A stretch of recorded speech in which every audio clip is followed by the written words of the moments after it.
Return of the King indeed, folks. King of the Hill Season 14 is finally here, a mere 16 years after To Sirloin with Love aired on Fox. I presume that all of you have binged the entire season already, as it's our first ever binge release for King of the Hill, but my plan is actually to go through these episodes one by one with these video breakdowns, of course starting with the Season 14 premiere, Return of the King. And there is lots to go over since this one is more or less a pilot for this new aged up version of the show. So let's dive into it. Alright, I cannot believe we're talking about new King of the Hill in 2025, but there's a ton to go over here in this premiere. This episode basically has the tallest task of the bunch. It has to not only reintroduce us to these characters all these years later, but establish where they are in their lives, where they've been over the past 8 years, and also present us with the new premise/hook for the series. It's arguably harder than a typical pilot because the viewer isn't going in with as blank a slate, and there's a longer list of characters and aspects of the revival to address than if they were just presenting us with a whole new series. And I do think you can feel a bit of the strain to achieve all of this in one episode. It kind of feels like the reacquainting has to take priority over the story here, and I do think that they accomplished that reacquainting. But at first, I felt like the story and dilemma was maybe a tad undercooked since it had to take a back seat, though I may have come around on it. Let's talk about it. I really loved how most of this episode played out, even if I initially felt like the dilemma and resolution finished a little abruptly. The episode starts with Hank trying to pee on his flight back to Texas and struggling immensely. Initial descent into Dallas-Fort Worth. Occupied!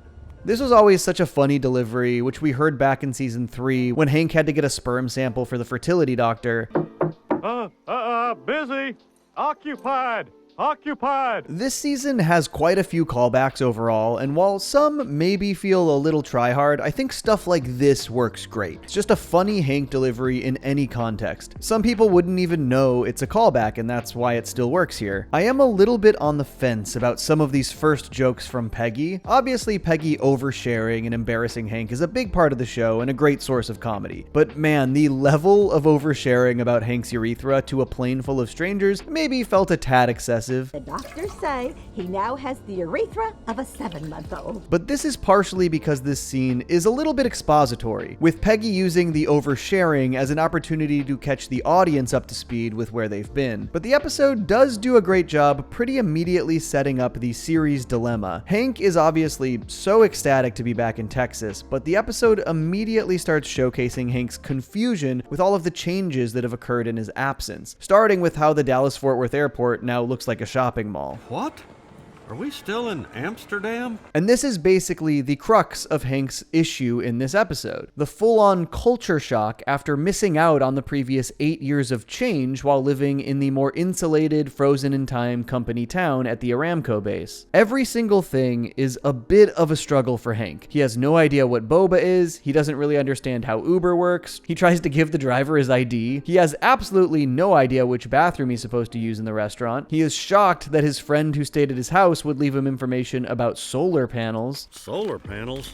What other religious propaganda did they leave? And yeah, it can kind of feel like this episode is just running down a checklist of modern issues for Hank to be upset about, but that's the point. These are all things that the people in Arlen are just used to by now. But Hank missed these changes over the last 8 years, and he's being confronted by them all at once. It is simply meant to be a bombardment of change for Hank. They do a good job establishing the new status quo here, which more or less is the old status quo, but with the added caveat that now Hank is even less familiar with some of the more drastic changes in modern society. And I think what's most important about this setup is just how thoroughly it stands to push Hank out of his comfort zone. Previously, the environment in Arlen was more or less in support of his worldview, and often the drama and conflict stemmed from other people or ideas sort of entering or infiltrating into Hank's space and world. And yeah, he would often learn something from those experiences, but here, the place that was previously Hank's safe space, that fostered his worldview, is itself throwing him curveballs left and right. I also love that they showcase that Hank's issues are less anger over ideology and more, I find this inconvenient and confusing. Hank's mostly just annoyed by all gender restrooms because he has no idea which one he's supposed to use. It's a world he thought he understood, but now he doesn't even know where to pee. Even just the town's new infrastructure, the bike lanes, the lane dividers, the traffic signs, they completely mess up his commute home and prevent him turning into the alley that he's turned into every day for most of his life. That's an extra mile of driving anytime we come home from anywhere to the south.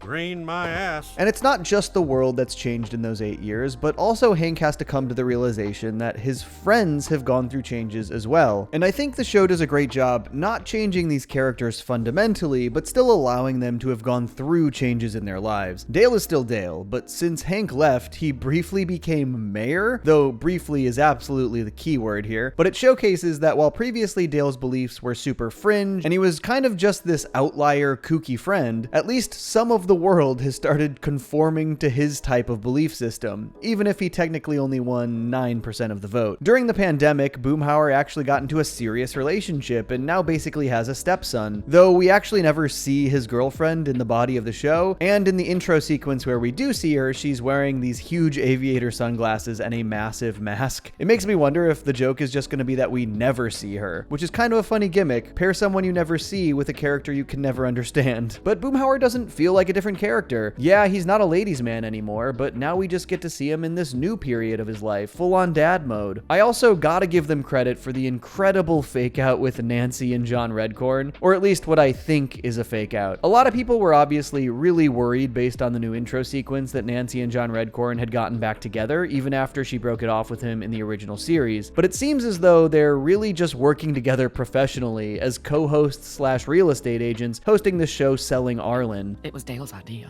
Again, a really fun subversion, an interesting way to keep Nancy and John Redcorn in each other's lives without continuing the affair. And then there's Bill, and honestly, Bill's trajectory here sadly makes a little too much sense. Post Hank and Peggy leaving and through the pandemic, Bill has gone into recluse overdrive. Probably the least surprising reveal of the entire revival, to be honest. But I think that even when this trajectory makes so much sense for Bill, being confronted by this jarring change is a lot for Hank to handle. This episode obviously has to do a lot of table setting for the new series, and though it does feel to me like the sort of reacquainting slash catch-up supersedes the story at hand, I actually think they do a pretty great job incorporating that catch-up into Hank and Peggy's little arc in this one. Showcasing all of their friends in these new places in life are just more brands of change that make them uncomfortable and less stable with their life in Arlen. They anticipated returning to their home and safe space, only to find that in many ways, Arlen had continued moving forward without them. And the episode explains why this is even more jarring for them by showcasing exactly what Hank and Peggy's lives are like working in propane on the Aramco base in Saudi Arabia. As the creators spelled out in interviews, these bases are these little Americanized company towns. They're sheltered, insulated, and basically just look like your classic white picket fence American dream suburb. They are far more frozen in time than Arlen itself, and Hank and Peggy were able to fully engulf themselves in the exact lifestyle they were used to back in Arlen, but with Arlen having moved on, now they're the ones who have to catch up, and their entire journey in this episode is about recognizing what is actually important to them. But before we explain how this all wraps up, let's talk about Bobby. Bobby's side of this new series is really where the show gets to spread its wings into new territory, and also explore the character growth that I think the fans will be most eager to see. Obviously, Hank and Peggy are in a new stage in life, but their new stage is not as drastically different as Bobby's, and it is undoubtedly more exciting to see the trajectory of a character who previously we only knew as a kid or teenager. And I think they've chosen a really interesting life path for Bobby here. Obviously, back in the original series, Bobby showed a real interest in two major things: comedy and food. His initial goal was to become a prop comic and pursue comedy, but later in the show, he found that he had a major talent for cooking in numerous different ways. I think having Bobby be the chef at a Robata restaurant is a pretty cool middle ground here. We basically see that he has to entertain and host using the charm and charisma from his comedy chops while also preparing delicious and unique meals with his cooking chops. I also think having Bobby forgo college to run this restaurant puts him in a really unique position. The show could have easily turned into a college set comedy for half of the runtime, but instead we get a great mix of workplace sitcom and young adult dilemmas for Bobby, Joseph, and Connie, plus a little bit of that college stuff for good measure. One other little detail that I particularly loved was how they sort of subtly put Bobby in a really similar work situation as Hank had back in the original series. Obviously back then, Hank was the perpetual assistant manager of Strickland. He was the glue that kept the company together, he did most of the important work, but he was never quite given the credit he deserved. In the revival, we learn that Bobby is the one running Robota Chain, and that his quote-unquote partner, Chain Wasanasong, is really only the money man. He doesn't do any actual work, despite his name being on the business. And Bobby, in turn, is a bit of an overwhelmed workaholic. Like Hank before him, Bobby is the engine that keeps the business running, despite that business bearing the name of a less deserving man. Honestly,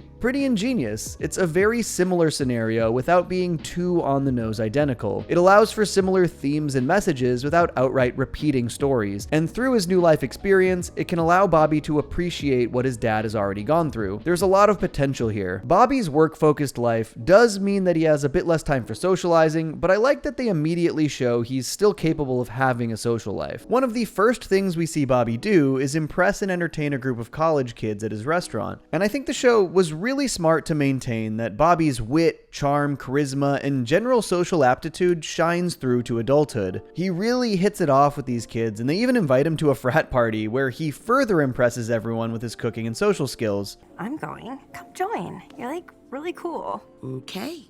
I maybe just will. I genuinely love Bobby's delivery here. He's so smooth. He really is charming. And I love that the writers just immediately show Bobby is still good with women, something that was abundantly clear in the original series, as he had numerous girls show mutual interest in him. But I love that they didn't shy away from the idea that Bobby would absolutely get around in young adulthood. But they also make sure to seed that while Bobby is good with women, he's also maybe looking for something more than that. After his hookup, he probes interest in hanging out some more, and she basically just says, no, this was a one-time thing. And Bobby plays it cool, to his credit. I really like young adult Bobby. This leads to his reunion with Connie, and I guess if I had any real nitpick about this repilot, it is a tiny bit convenient and coincidental that Hank and Peggy's return to Texas perfectly coincides with Bobby reconnecting with Connie for the first time in years. We're made to understand that Bobby has been back in Texas for a while longer than Hank or Peggy, and to me, it's a bit surprising that he didn't look up or reconnect with Connie of his own volition, particularly when he is apparently roommates with Joseph. I feel like there would have at least been some probing, but again, this is a nitpick. I do think we know why Connie didn't reach out to Bobby, despite knowing about his restaurant. She hints that she was seeing her friend on campus, and based on the fact that we learn who this friend is later, I think it tracks that she might feel weird about reconnecting with Bobby through that friend. I'm trying to keep spoilers to the individual episodes I'm talking about, despite knowing you all probably binged this already, but I'll keep it at that. I think besides the arc that Hank and Peggy go on in this episode, the other thing it does really well is basically set the stage for the more serialized elements we see in Bobby's story. Basically, anything in Bobby's life that's career or romance based. This is one of the reasons I think this revival really excels. It doesn't shy away from giving us an ongoing story with progression through Bobby's young adulthood, while it really focuses on episodic conundrums for Hank in his new place in life on the other side of things. The show slightly adapts to modern television storytelling without removing the charm of the original episodic format. It's having its cake and eating it too, really. Okay. Now let's talk about how this episode all wraps up in terms of the emotional arc. I actually really like how much their return to Arlen challenged Hank and Peggy. This coat of new paint over everything made it all feel so unfamiliar. Look at all these reflectors. And what kind of food is poke? Hank seeing the Oklahoma-style barbecue joint being the last straw was a really funny touch, but I think the way this all comes together in these final couple of scenes is really sweet. Basically, their return experience sort of instantly put Hank and Peggy in a place of cynicism towards what was once their home, to the point where they are fully ready to go back to their cushy lives on the Aramco base in Saudi Arabia. And you can see as they approach the Megalomart that they're doing so with these cynical attitudes. Hank presumes that these Girl Scout cookies are gluten-free and are going to be bad, but they quickly realize that these are just some sweet little girls selling regular Girl Scout cookies. They're trying to raise money. I love this exchange about the Samoas. The Girl Scout cookies Hank likes are called Samoas, but the Girl Scouts tell them that they're actually called Caramel Delights now, just to be considerate of Samoan people. And I think this is really clever, because basically Hank still has his favorite cookies. They just have a slightly new name. It tells him that though there might be a new title and label, what's in the box is still exactly the same.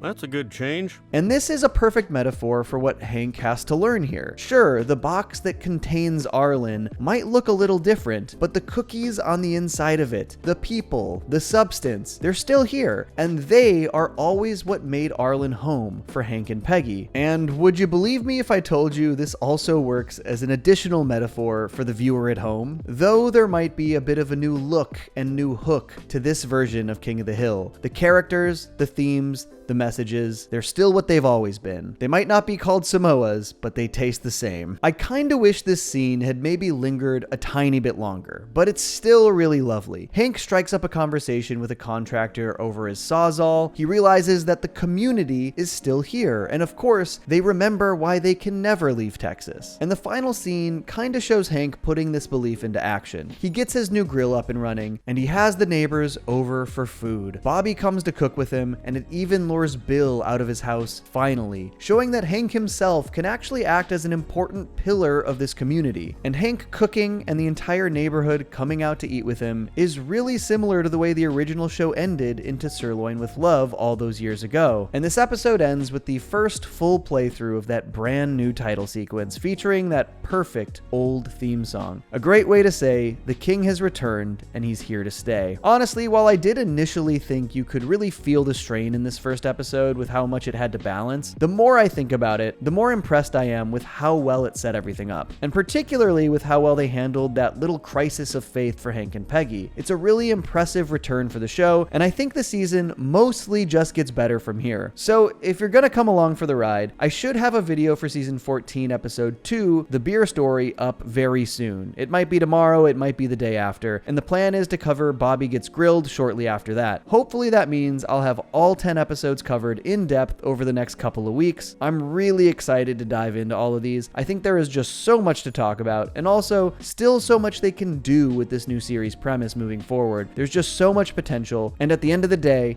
it's still King of the Hill. King of the Hill season 14 followed up its very strong but stuffed repilot with a smart story decision, a Hank and Bobby episode. Going into the season, this was the one that I was maybe most looking forward to. Beer opinions just provide a lot of potential for both generational divide and father-son connection. And I'm happy to say that to that end, it delivered, and in ways I didn't really expect. A really great father-son story that primarily showcases just how similar Hank and Bobby actually are, despite their opinionated differences. This also has one of my favorite subplots in the entire season, and it really latches onto those same themes perfectly, so let's dive into it. So obviously one of the most important aspects of King of the Hill has always been Hank and Bobby's struggle to connect. A more repressed and traditional man who has a hard time understanding his more hard-on-his-sleeve type son. And so many of the best episodes of the show are them finding common ground despite their generational divide. But often that comes through Hank or Bobby coming around on something they previously didn't quite understand, discovering some kind of value or integrity in something that they had rejected that the other person had embraced. But now that Bobby is a young adult, the revival does something really smart. They focus an episode on a subject that both Hank and Bobby have interest in, but that they both approach from very different perspectives because of that aforementioned generational divide. And that interest is beer. Yes, one of Hank's special interests is beer, and of course propane. The episode opens with Hank waking up super early despite being retired and not really knowing what to do with his time. Essentially, this is the new hook for Hank in this entire revival season. The thing they don't tell you about retirement is there's so much time to fill. The way Hank starts spending his day features some pretty great gags that bring modern updates to some of the older King of the Hill staples. Hank is watching a reboot/sequel of Monsignor Martinez, and this leads to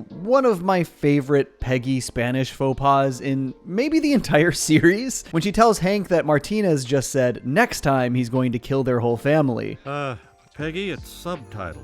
He's wishing those orphans Merry Christmas. There's also our first look inside the modern Megalomart, complete with lazy young employees, which isn't anything new. That was actually pretty standard for the Megalomart throughout the entire original series as well, but I do like the added detail that now not only do they not know where anything is, but the only way they can tell if they even have anything in stock is by looking it up online. It's just a different modern brand of useless. But Hank spots a homebrew kit at Megalomart, which sets the entire episode in motion. Just a great idea that I'm almost surprised they didn't do in the original run ever. Puts together my two loves, beer and propane. I think they were also smart to immediately drop an episode that showcases not just that Bobby is an adult now, but showcases his skills and know-how related to his field, and that be a field that Hank has at least some layman's interest in. It's sort of a perfect way to establish more of Bobby's professionalism, but also to challenge Hank, who has to come to terms with the fact that his son might actually know more than he does about something he's interested in. It makes for a great first conflict between Bobby and Hank since he's returned to Arlen. It was also just smart to have an episode where Bobby and Hank's stories fully intertwine after that first revival episode has them pretty separate in establishing the new status quo. I also love that Peggy is the one who tries to push Hank and Bobby together on the beer brewing front. That's always been a major aspect of the original series, Peggy attempting to facilitate Hank and Bobby's connection. I think they handle Bobby's dialogue here really well too. He's obviously so knowledgeable when it comes to beer brewing, but he also comes across as pretty condescending. My beer has hops.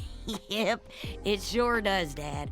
All beer has hops. But I think this really just stems from Bobby really wanting to prove himself to his dad through something that he really is actually good at. But Bobby and Hank obviously have completely different philosophies when it comes to beer, and this is such a great real-world generational conflict to explore. Hank drinks Alamo and only Alamo, and so of course he wants to brew a beer that is like Alamo. But Bobby is obviously more into the craft beer scene and appreciates the variety beer can offer. And he has a distaste for Hank's quote-unquote boring alley beer. I've said this like 4 times, but I think this is a really smart conflict because rather than one of them meeting the other on their playing field, they're meeting in a fully common space, and their friction isn't that they love beer, it's in how they love beer. But the true genius of this episode is that once they go their separate ways and brew their own beers, the episode basically showcases how undeniably alike Bobby and Hank actually are. Not in their subjective taste when it comes to beer, but in their commitment to and obsession with the craft, despite the fact that they're using that craft to pursue different outcomes. We get these parallel focus groups where Hank gets the gang's thoughts on his brew,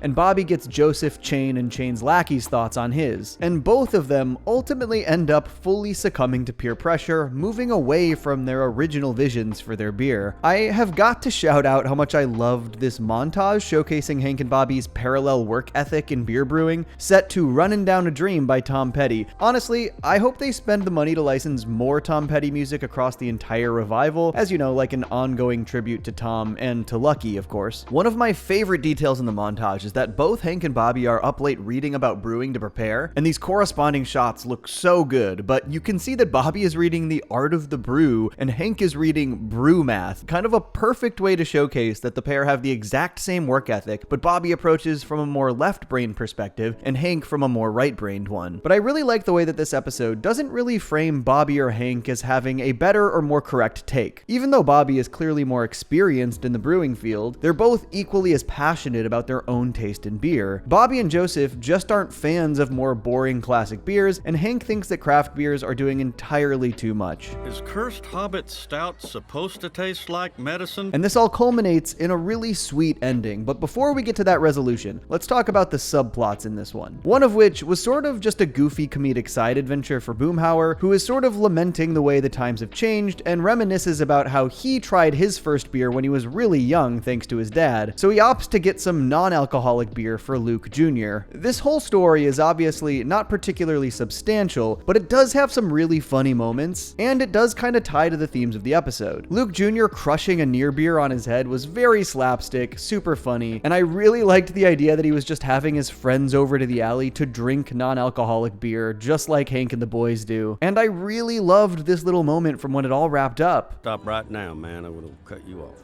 No idea what you said, but I just wanted to be cool like you, Boomhauer. That's pretty sweet. I like Dad Hauer, or Boomfather. It's just nice that even in these fully comedic subplots, the show is aiming for these nice sentimental moments, and it shows Boomhauer in a dynamic we haven't seen much of before. Plus, the way it ties to the themes of the other 2 stories in the episode is pretty cool, and the other subplot might actually be my favorite of the entire season. While working out their brews for the competition, Dale suggests he might be able to eliminate a certain competitor. Are you suggesting killing Bobby? He lands on fixing the competition via sabotage, and at the exact same time, Joseph decides to do the same thing for Bobby. You work on the beer, I'll take care of the rest. This is really such a tiny part of the episode, but it makes such an impact, showcasing that Joseph is truly Dale's son in the funniest way imaginable. They even make sure to show both of them giving Hank and Bobby these winks alluding to their sabotage plans, like father, like son. And while Dale is scoping out the judge's house, it turns out Joseph is doing the exact same thing. I cannot even explain how much joy it brought me to see Dale and Joseph just sharing a cigarette here. Did you already look through his garbage for compromat?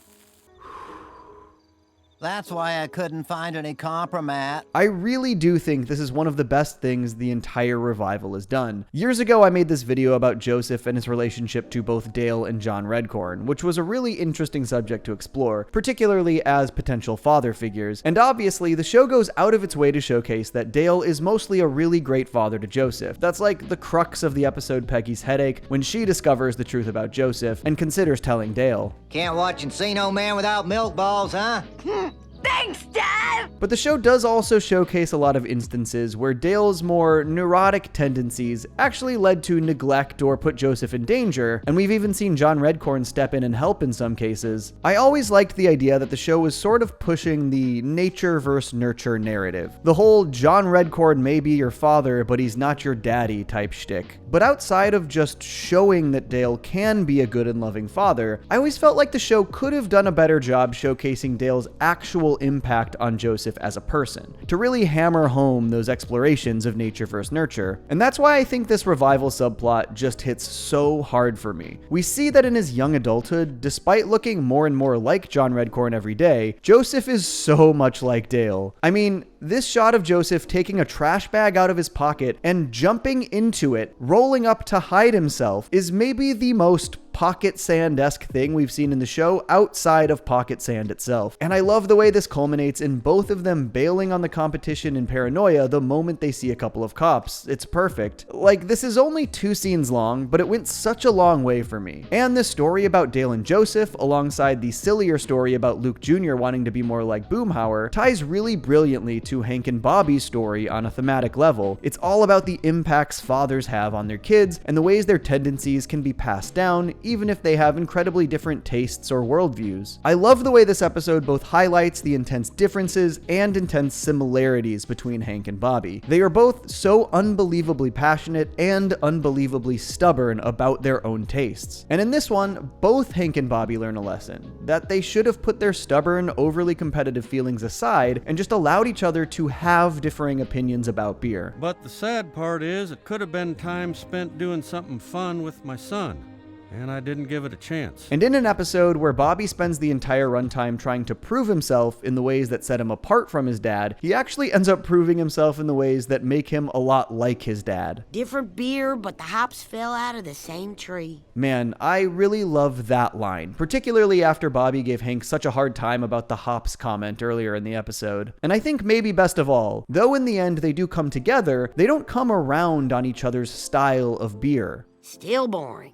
Too fruity. I think it's pretty refreshing that the resolution here isn't either of them being wrong about how they feel about beer. It's about both of them admitting that they were approaching this whole scenario the wrong way. And like many King of the Hill episodes, about learning what's most important to them. It's not winning a competition to prove that their opinion is the correct one. It's about sharing a beer with your dad or son and bonding over a shared interest. In addition to just having another quality sentimental King of the Hill resolution, this episode does a lot to sort of build out the new cast of characters and world of the show in ways I loved and others I was maybe a little more middling on. For one, this is a great Peggy episode, even though she's just a supporting player. Obviously, the way she pushes Hank and Bobby together is very important, but her little through line about demanding the beer be called Peggy Ale was very funny. Wasanasang Ale. Are you kidding me? The show has started implementing a few bleeped curses like this throughout the season, obviously a change from the original run, and while I think they mostly do a good job in selecting what characters and scenarios that these work in, I think that this delivery from Peggy in this episode is far and away the funniest one. I also think this season pretty immediately starts Peggy off in a place where she's really firing on all cylinders. She feels like the Peggy we know and love from like seasons 5 through 8. She's maybe a tad flanderized in her overconfident narcissism awesome compared to seasons 1 through 4, but in a way that is incredibly funny and doesn't feel over the top. It could have been really easy to make Peggy feel like even more of a caricature, and I think the revival did a great job with her right off the bat. Something that this episode really highlighted for me was Bobby's lack of a support structure, at least from friends. Obviously, he's got Joseph, and has only just reconnected with Connie in the premiere, but his focus group is made up of Chain and Chain's frat boys, and I did mostly just find the frat boys super annoying, though that also maybe seemed to be the point. And I do think that Chain being a bit more of a focused supporting character makes for a really interesting dynamic in the show, particularly given the business partner relationship with Bobby. I think Chain growing into a typical frat bro is a supernatural evolution, but he's definitely not somebody that Bobby would normally spend time with, which makes the friction from the difference in their personalities really shine given that they're more or less forced to be together in a lot of scenarios. I hope that beyond season 14, Chain gets more development and maybe even a more empathetic arc. While he is definitely a huge douche, they do hint at the weight of the expectation he feels because of his father's success, and I think it would be kind of cool to add a bit more nuance to his character. But it also has me hoping that the show opts to maybe add more substantial supporting characters to the Bobby side of the series. I definitely miss some of his funnier classmates from Tom Landry Middle School. And on Hank's side, it was nice to see them get Brian Robertson in the mix when initially trying Hank's beer, but given that he recommended the brewing competition, I feel like this would have been a good opportunity to keep him involved throughout the episode. Maybe get him in on the focus group with the other members of the Alley Gang. He seems like a character with a lot of potential, and I just feel like getting him in the mix a bit more frequently could have gone a long way to make him stand out here. This episode also obviously features some of the earliest and most jarring dialogue for Dale, as it seems as though they used both Johnny Hardwick and Toby Huss for the episode. And honestly, while I do understand that people are bothered by this, I also think that they were really between a rock and a hard place. Obviously, Johnny didn't record enough of the dialogue to fill out the entire episode, but they were also sitting on Hardwick's final performances ever given, in his beloved iconic role. While it's clear Johnny was struggling to find Dale's voice again, and the mix and match dialogue with Toby's new performance makes it feel even more off, I think this was the only real resolution that I would have been okay with. I just would rather they use Johnny's dialogue to honor his legacy than redo the entire episode to make it more consistent. And for me, while he obviously doesn't sound exactly the same, I think Toby's performance really comes alive in the back part of the season when he's not trying to match Johnny within the body of an episode. I think he'll really grow into the role as the show goes on. He's just such a good comedic voice actor, and I'm really eager to see how he grows after he gets a few episodes under his belt. I think the most exciting standout for me in this episode was Joseph. His new voice actor, Ty LeClaire, really doesn't miss a beat in terms of performance, and I think he really helped elevate the slightly more neurotic characterization they're bringing to the young adult version of the character. Overall, I think the progression of this season is just really strong so far. It starts with a sort of pilot 2.0 that sets up our new timeline and where the characters are, and then immediately they tell a Hank and Bobby focused story that not only harkens back to the classic King of the Hill formula, but does so in a way that only this new aged up version of the series could have done. It really highlights why they opted to bring the show back the way that they did. It's a really strong start to season 14. And that is what I've got to say about Season 14, Episode 2, The Beer Story. King of the Hill Season 14 continued its strong start with Episode 3, Bobby Gets Grilled, an episode that really showcases Bobby's professional life and forces him to prove himself to business partners, cultural critics, and loved ones. This episode also does some pretty fun tightrope walking with its social commentary in regards to cultural appropriation, and in the most King of the Hill way, the episode heavily centers around propane coming between Hank and his son. And honestly, when it comes down to it, I would say this is one of the most important episodes in the history of Hank and Bobby's relationship. So put away your propane accessories, grab a bag of charcoal, and let's dive in. Okay, so this episode completely hinges on something that a lot of us predicted after learning about Bobby's Robata restaurant, that he isn't using propane.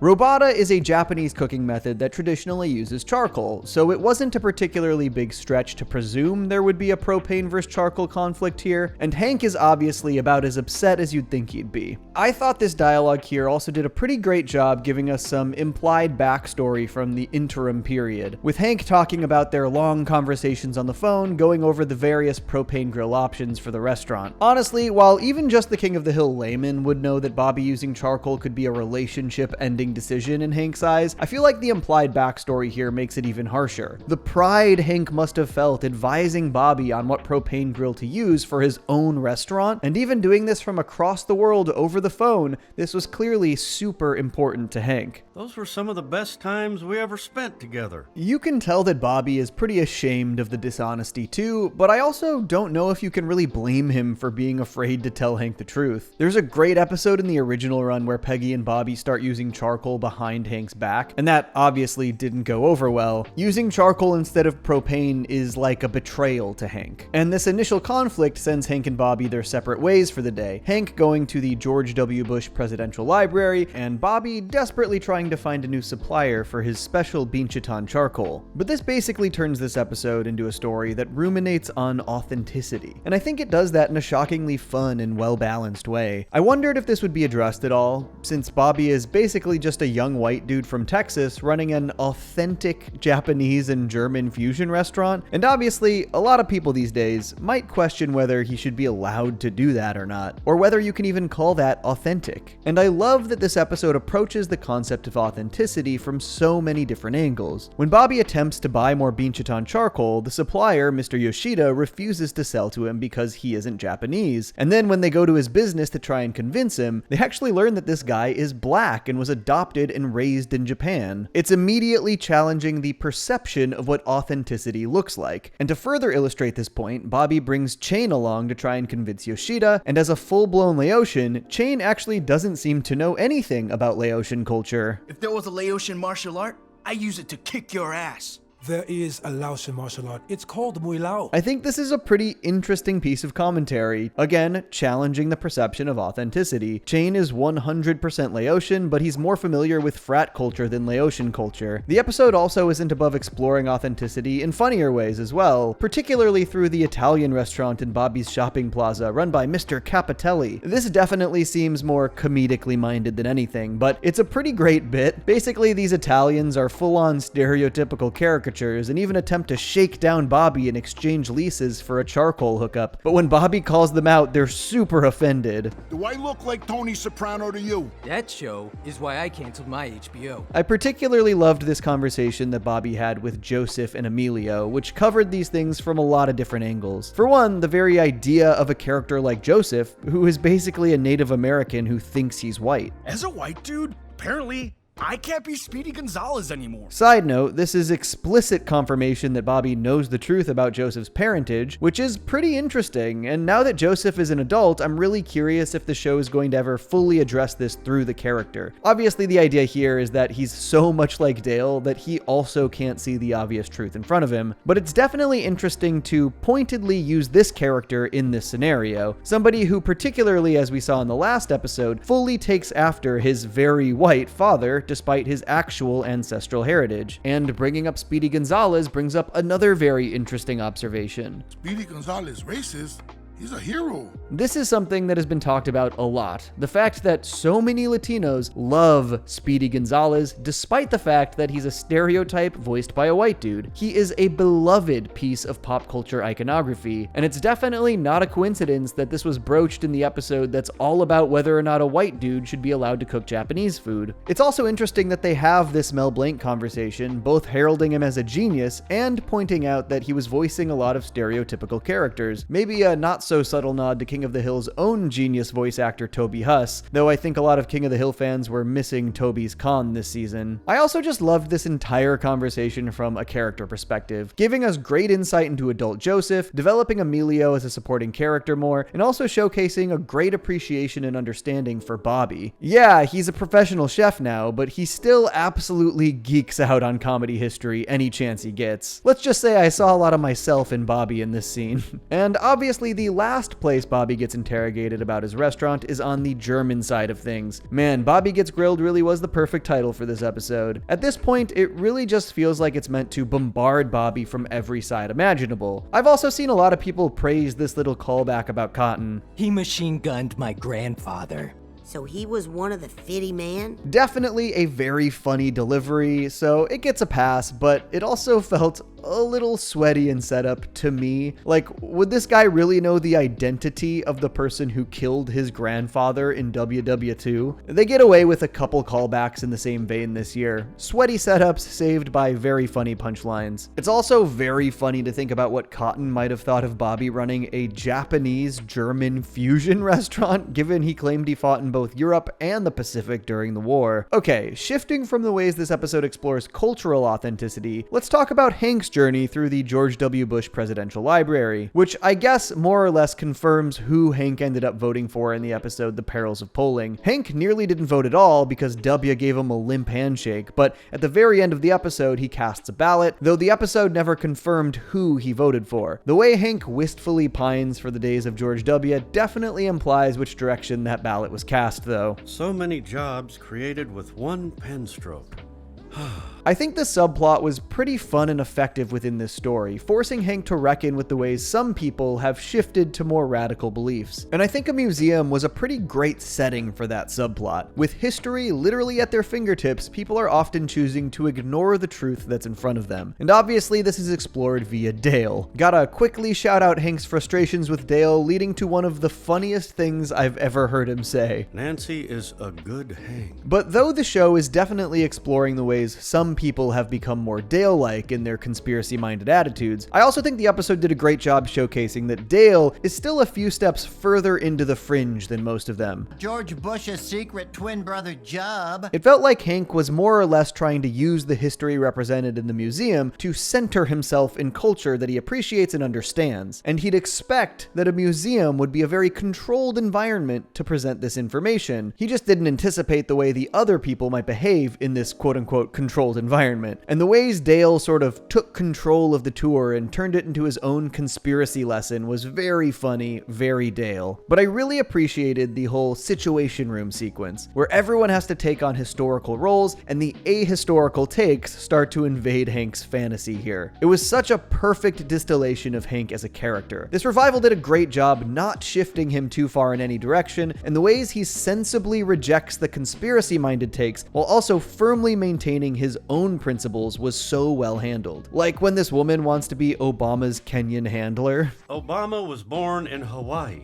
That's reason enough not to vote for him without making stuff up. It was just a really fun way to confront Hank with the changing culture from a slightly different angle. Pretty expertly crafted through characters we already know and love. It gave them an opportunity to show that Hank is still Hank Hill, and his convictions are still in place, even though the world around him has shifted. Though history does still repeat itself. But I think the struggles Hank faces here in regards to historical accuracy are a pretty effective tie-in to his anger towards Bobby at the end of the episode, but we'll get there. Okay, now seems like a good time to talk about the absolute MVP of new characters, Emilio, played by comedian Anthony Citric Campos. Campos has actually been on King of the Hill before. He played Enrique's brother-in-law in season 9's Irreconcilable Differences, all the way back in 2005. Hey, are you Enrique's friend, Hank Hill? But Judge recruited him to play a new, pretty major supporting role for the revival, one of the most substantial new characters joining the cast for sure, appearing in 6 episodes for season 14. And man, I absolutely love this guy. For one, he is absolutely one of the funniest and most likable dudes in the show. His response to Bobby calling Mel Blanc a genius killed me here. Sounds more like a white guy who stole a lot of jobs from Latinos and farm animals. But more importantly, Emilio is this foundational presence in Bobby's professional life. While Bobby is obviously skilled, passionate, and inspired to cook his cuisine, he's also very young. And with youth often comes a lot of people telling you how you should be doing things. Bobby is getting that from his business partners, his potential charcoal supplier, a bunch of random Germans, and of course, his own father. Every single person has an opinion about what the right way for him to do things is. And Bobby is forced to prove himself to all of them at the same time. This line kinda sums it up. How do you pass a test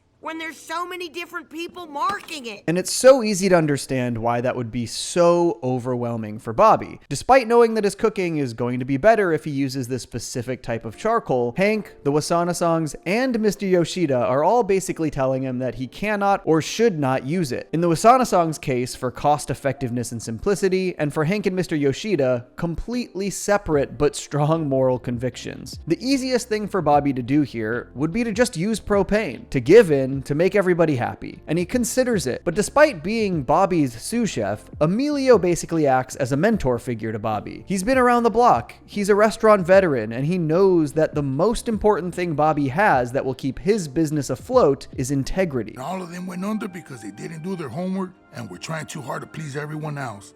You're a great chef, Bobby. Man, not only do I just love this sentiment, but this delivery. While I mentioned in my last video that I'd love to see Bobby's friend group expand a bit, Emilio is the vital support pillar in his professional life. Somebody with a bit more experience and perspective to help guide Bobby's raw talent and passion, and see through all the bureaucracy he's got to deal with. Honestly, after I finish all these episode breakdowns, or maybe after next season, I might make an Emilio video. He's a top tier addition to the cast. But Emilio reaffirming Bobby's belief in his own integrity was such a highlight and such a brilliant lead into the resolution here. Because ultimately, I think the message is that the thing that supersedes all of these questions of authenticity is the reality of Bobby's integrity. There are all kinds of inauthentic business endeavors that are simply trend chasing, trying to strike when the iron's hot and capitalize on other people's ideas, innovations, cultures, food, etc. Mr. Yoshida and the Germans maybe had a point when they were worried about the authenticity of Bobby's Robata restaurant. It's not a bad thing to be worried about inauthentic representations of their culture. But while Bobby might not be German or Japanese, he has an authentic love, appreciation, and understanding of those cuisines, and he was attempting to bring those cuisines to life in authentic ways. There is a genuine integrity behind his inspirations and motivations, and the fact that this shines through in his cooking is exactly what convinces them that he is somebody who treats their cultures with respect and admiration. And I think this is why this was such a perfect way to actually bring Hank around on Bobby's decision here. Hank has always been a character who first and foremost respects integrity. Hank's nightmarish experience at the George W. Bush Presidential Library highlighted that historical accuracy and integrity go hand in hand. Recent events have made me understand why you value historical accuracy and authenticity. And despite having firm personal beliefs about propane, Bobby's firm personal beliefs about providing an authentic Robata experience highlight his integrity. And man, I really loved this affirming line from Hank. Everyone loves the food.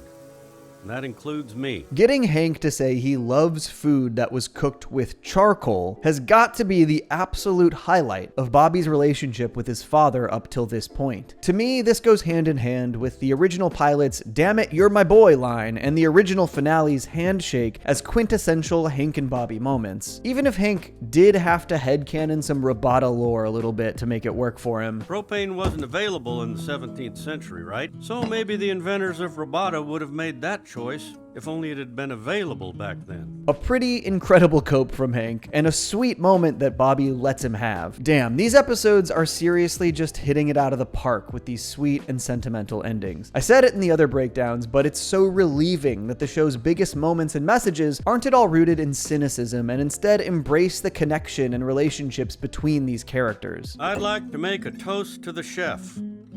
To Bobby Hill. To me, this was a super vital moment in Hank and Bobby's relationship, especially as adults. Obviously, we're gonna still see generational friction between them. That's the whole crux of the show. But I cannot believe they were able to spin a compelling narrative that actually made me believe that Hank would come around to the idea of Bobby using charcoal in his restaurant. But further, it shows that despite his stubbornness, Hank has grown to trust Bobby's integrity. King of the Hill is often centered on Hank's stubbornness, blinding him to the underlying integrity in things he fails to understand. And this is just a pitch-perfect example of that formula. Between this emotional story between our main characters, the great showcase of Hank reconciling with new aspects of modern culture, the very funny, multifaceted approach to the idea of authenticity, and the proper coming out episode for probably the best new character in the show, Bobby Gets Grilled might be my favorite episode of the entire revival. And it might not surprise you to learn that it was co-written by a King of the Hill veteran, Norm Hiscock, responsible for a whole slew of classic episodes. Propane Boom, and They Call It Bobby Love, To Kill a Ladybird, Bobby Goes Nuts, The Bluegrass Is Always Greener. Truly some of the best the show has to offer. Overall, I think the 1-2-3 punch of these first 3 episodes goes such a long way to re-establish the series and showcase that the current crew really has a great handle on the most important aspects of King of the Hill. While there are maybe a few growing pains in establishing the new time period and shifting the focus between Arlen and Dallas, the most important aspects of the series shine through. crew, confidently building a new status quo out of their tried and true formulas. And that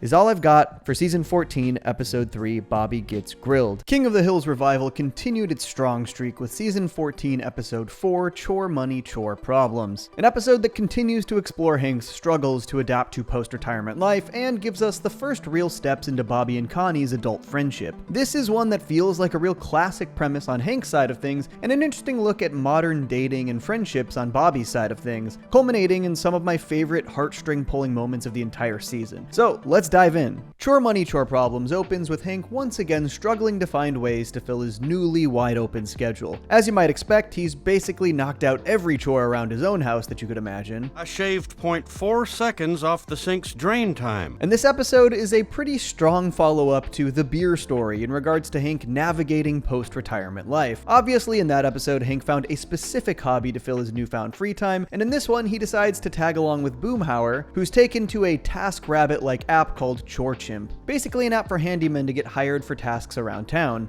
It's heaven on earth. Though I gotta call out that the Chore Chimp app's icon is clearly a monkey, not a chimp or any type of ape. But we'll give it a pass, this isn't CinemaSins. Honestly, as far as Hank's story goes, I think this episode sort of strikes a perfect balance of old and new. I love the way Hank is forced to explore things he probably wouldn't have considered previously, and the ways those things ultimately challenge his perception or push him out of his comfort zone, even when the things he chooses feel right up his alley. It makes so much sense that Hank would not just be interested in, but excited to do handyman work for other people. In a way, this is kind of his love language. In the premiere, he fondly dreamed about checking Bobby's tire pressure for his reunion with him, and this was how he imagined their first reunion in years. He's such a practical guy, and one who has a lot of repression and discomfort when it comes to emotional vulnerability. He's always struggled with being open about anything involving his personal life. Your father has kissed me. Peggy! So while Hank does a pitch-perfect job at all of the handyman tasks he's given, Boomhauer is the one who handles the customer service side of things. Man, love, it's like a dang old battlefield. So because Hank is incredibly utilitarian,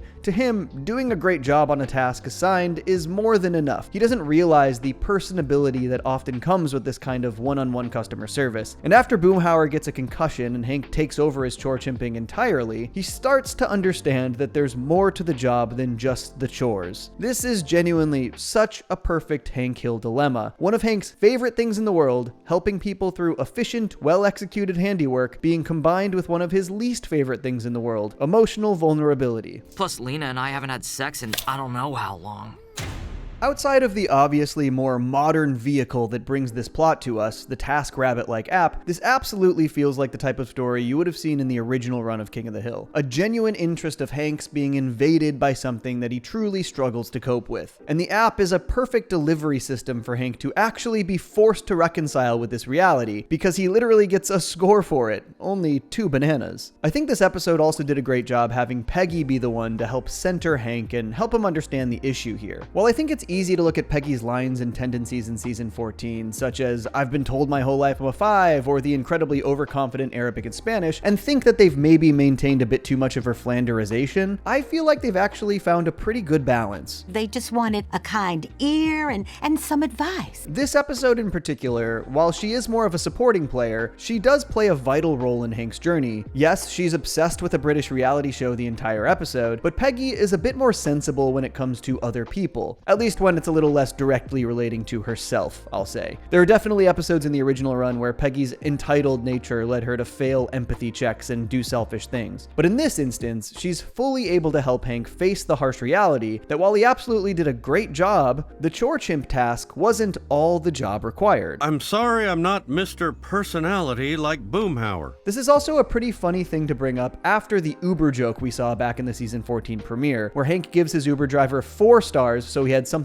to work towards. It's funny to see Hank immediately grapple with a new perspective, and this personal experience helping him understand that he might have been wrong. If you ask me, 5s should be rare in this world. I deserve all 5 bananas. We love a little growth, and I really loved that Hank's growth in this episode was twofold. He goes back to the couple, and while he did change his behavior here, he initially just sucked it up and allowed himself to share some things that he would have otherwise found uncomfortable about his personal life. He shares a story about how Bob Bobby wouldn't latch on to Peggy after he was born, and this helped the young couple feel seen and heard. But that young couple also ran a YouTube channel and fully put Hank's story on blast in their new video. Hank shared that Peggy had trouble breastfeeding.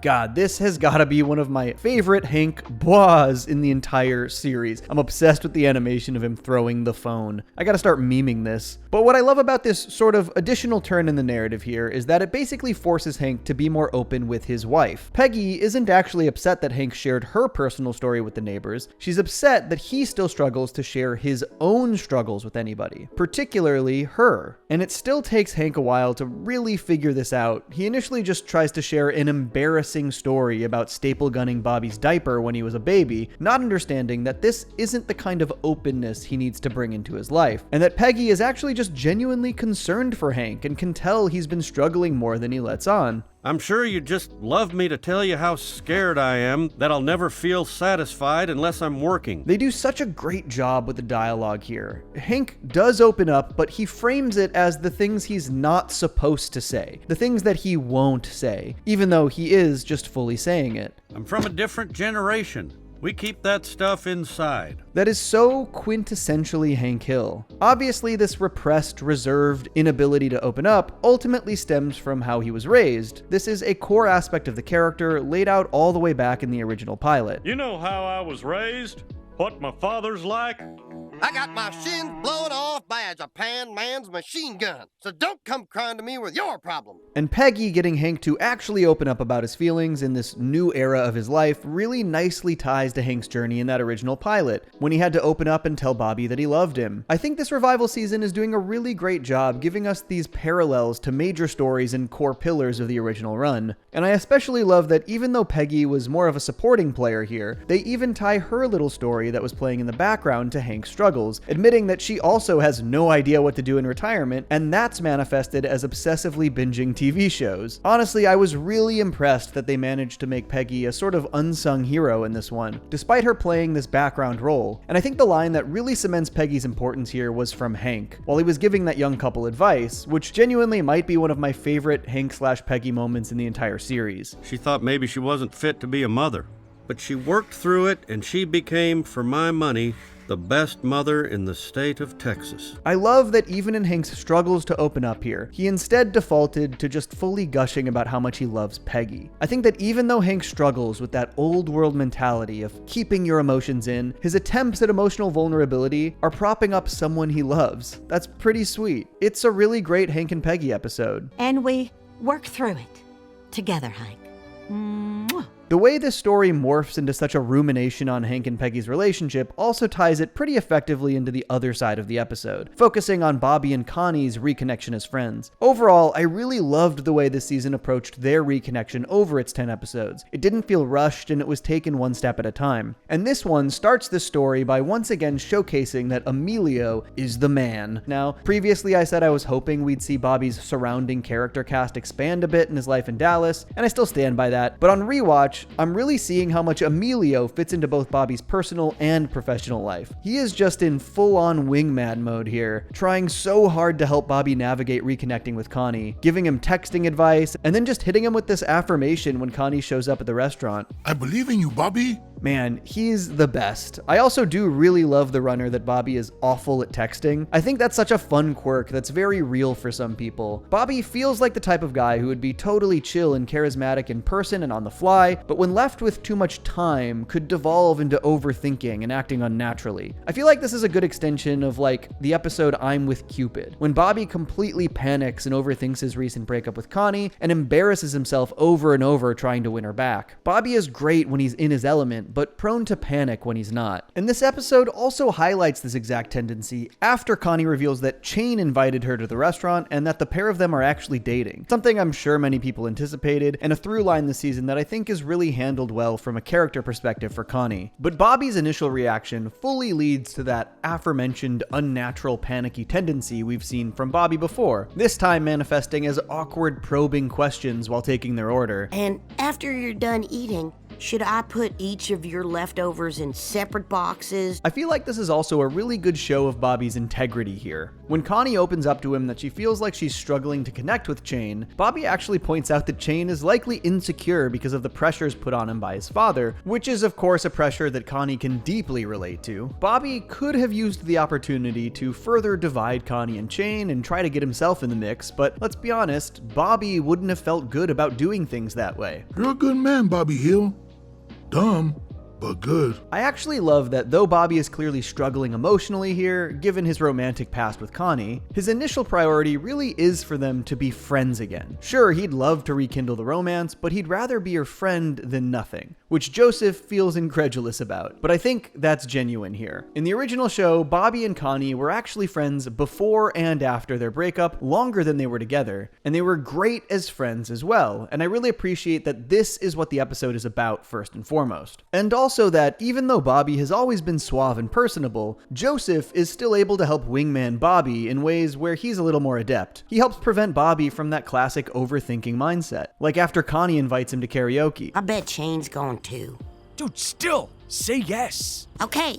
I gotta say, while I did really enjoy the karaoke bar scene for a lot of reasons, I did think some of this felt a little out of place in terms of the season's pacing. I loved seeing Bobby and Connie's chemistry on display, and I cannot pretend like seeing them sing together didn't hit. But I can't help but feel like that scene and the attempt to pull those nostalgic heartstrings maybe should have come in a later episode. Don't get me wrong, the pair singing Leanne Rimes' How Do I Live on stage, the song that was played during their big emotional dance scene in Love Hurts and So Does Art, it was really effective.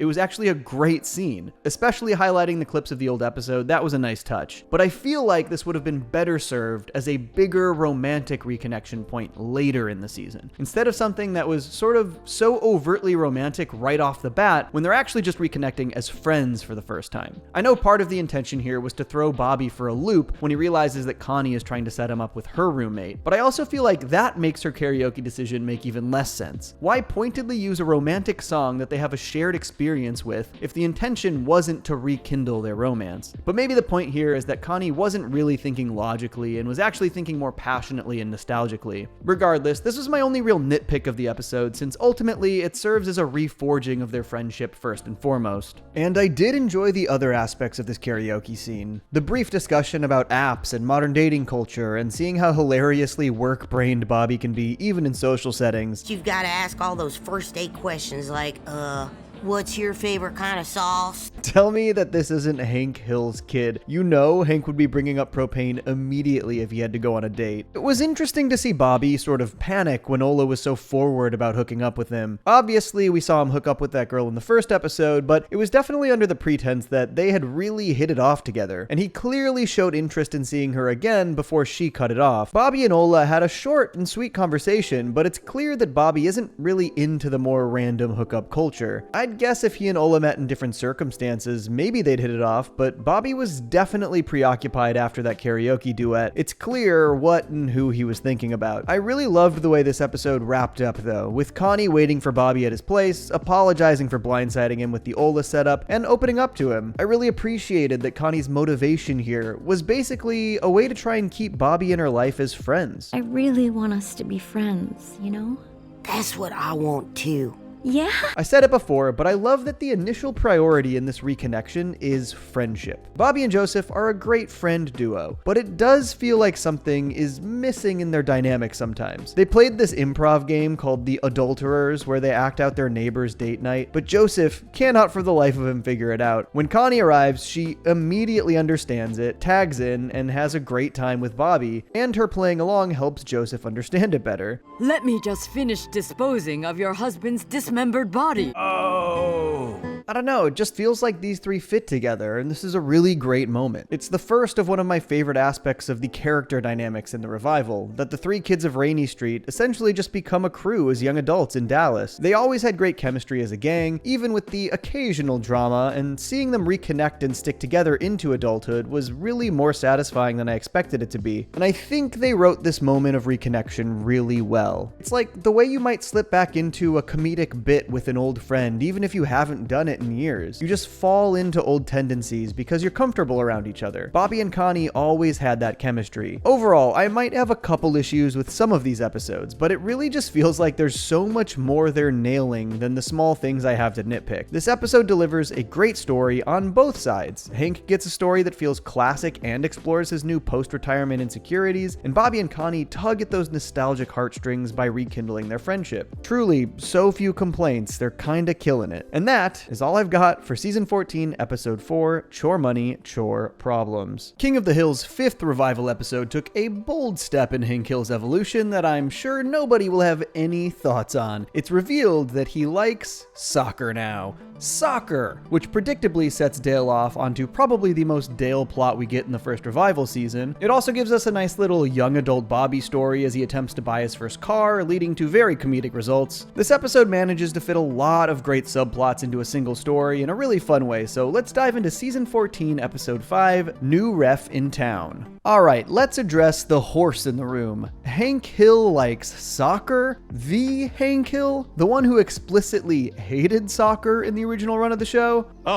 Oh yeah, I hate soccer, yes. Honestly, I totally understand how at a glance people might hate this, but I feel like they mostly handled it really well, particularly because the core of the story is specifically about Hank being worried about his soccer-hating friends judging him. The way the episode eases into the fact that Hank might have a fondness for soccer is very funny, as the gang all expresses their disgust that Luke Jr. is practicing in the alley. Luke could be the next Lionel Messi. These are very funny hints. I really like Hank naturally juggling the soccer ball with no issues. Honestly, I think one of my favorite details is that Hank didn't even reveal to Peggy that he liked soccer. That's how ashamed he was, given his very Texan upbringing. I was hoping we might get a bit more of these flashbacks across the season, but I really liked that they jumped back into time spent in Saudi Arabia here, explaining how Hank became interested in the sport in the first place. He was initially just at the stadium to focus on their propane needs. God dang it, if the beautiful artistry on that field didn't lure me in. Now, I will admit, I wish they had gone a little bit more in depth into how he started to love the sport. I think it fully makes sense for the character, and I know we've got limited time in these episodes, but seeing exactly how the rules and sportsmanship won him over specifically could have honestly been a fun episode in itself. Like, that's a whole Hank Hill story. But to me, this development still makes a lot of sense. So many of Hank's opinions are rooted in where and how he was raised. But Hank loves sports, athleticism, community, camaraderie, etc., and being away from Texas and the sports he's used to loving, and embedded in a culture that fully loves and embraces soccer, I think it makes a ton of sense that he would find the integrity in that sport and start to appreciate it, even if he was fully a closeted soccer lover. And Dale picking up on the hints that Hank might not hate soccer and using it to fuel an international conspiracy. Hank was turned in Saudi Arabia. Turned into what?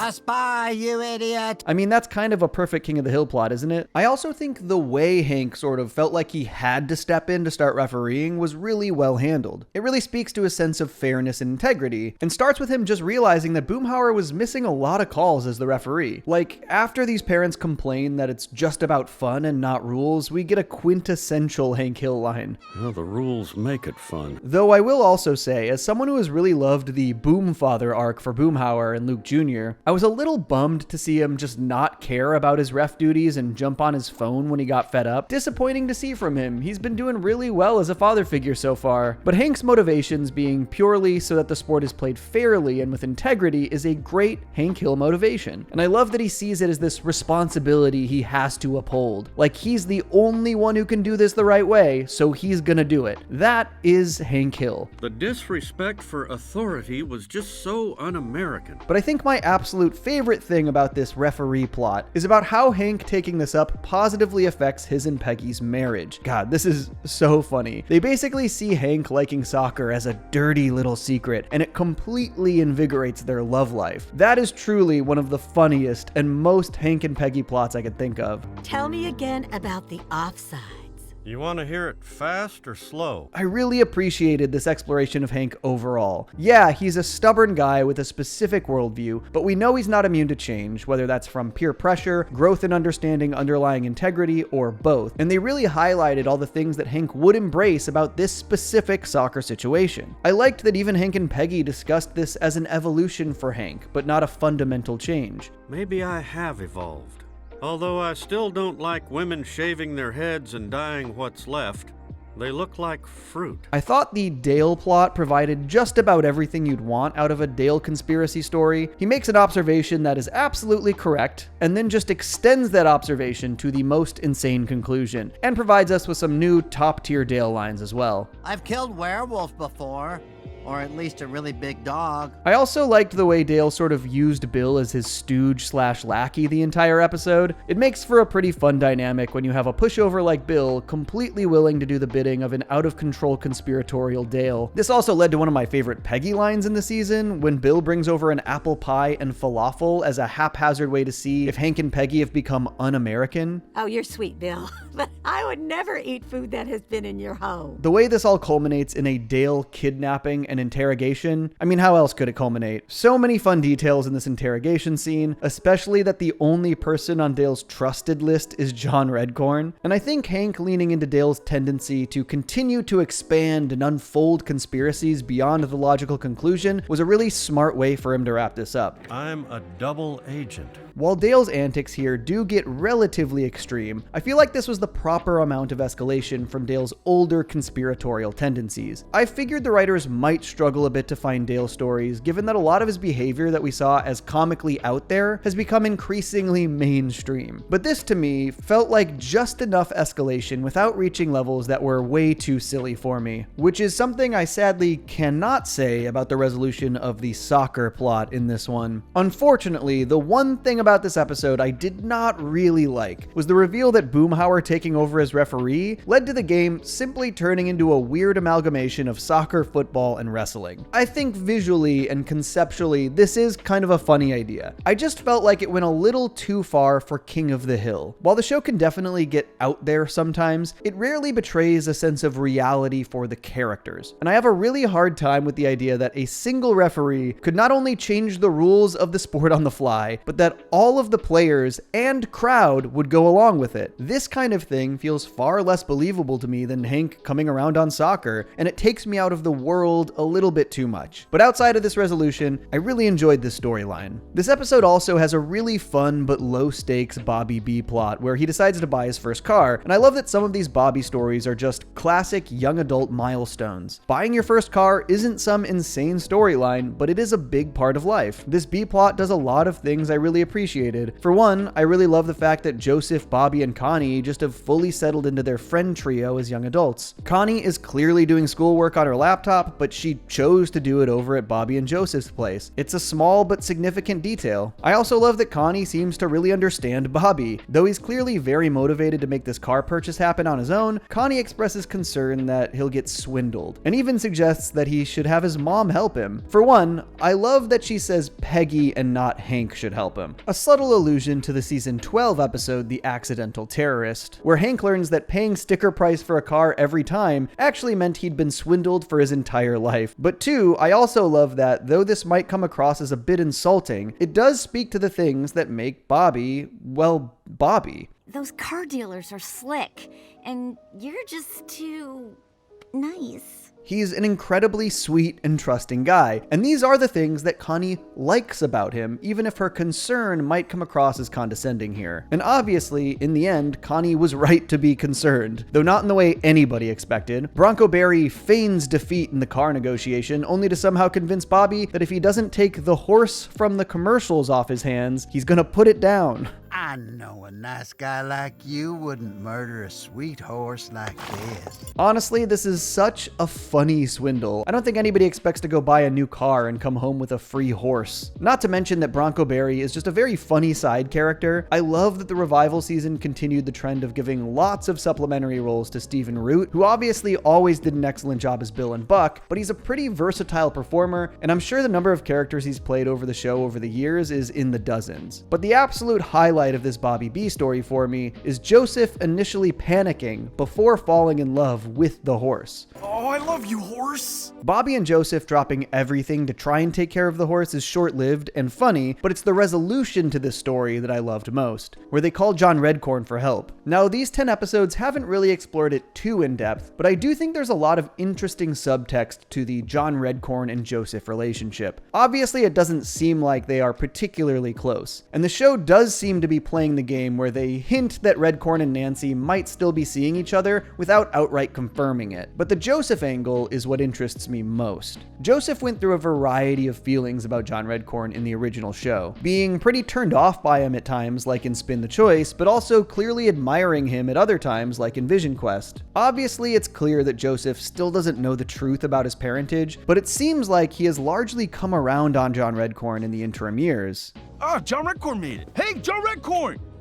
Young Gribble. I also love the detail here that John Redcorn calls Joseph Young Gribble, maybe a subtle nod to the fact that he has seemed to have accepted Joseph as Dale's son. And obviously the revival has done a great job in exploring all the ways Joseph takes after Dale, but it's also interesting to note that Joseph seems to be driving John Redcorn's old Jeep, also a nice nod to the fact that John Redcorn has continued to support Joseph from afar in the ways that he can. I really loved this moment where John Redcorn sees how much Joseph loves that horse and has this little dream sequence about the pair riding in the desert together. I know a lot of people have strong negative feelings about John Redcorn, but I think Joseph finding a natural connection point with his birth father is in no way a bad thing, especially because John Redcorn clearly doesn't have any delusions about who Joseph's real family is. I think if this show is able to showcase just how much Joseph is truly Dale's son, while also providing a potential way for Joseph to connect with John Redcorn and possibly learn more about his heritage, it's kind of a win-win, especially with Joseph going around talking about how he's white in other episodes. I feel like there has to be a point where he learns the truth. But I really loved how Bobby gently pushes Joseph and John Redcorn together, also seeing the value in them finding ways to bond. But that sounds like a great thing for you and Joseph to do together.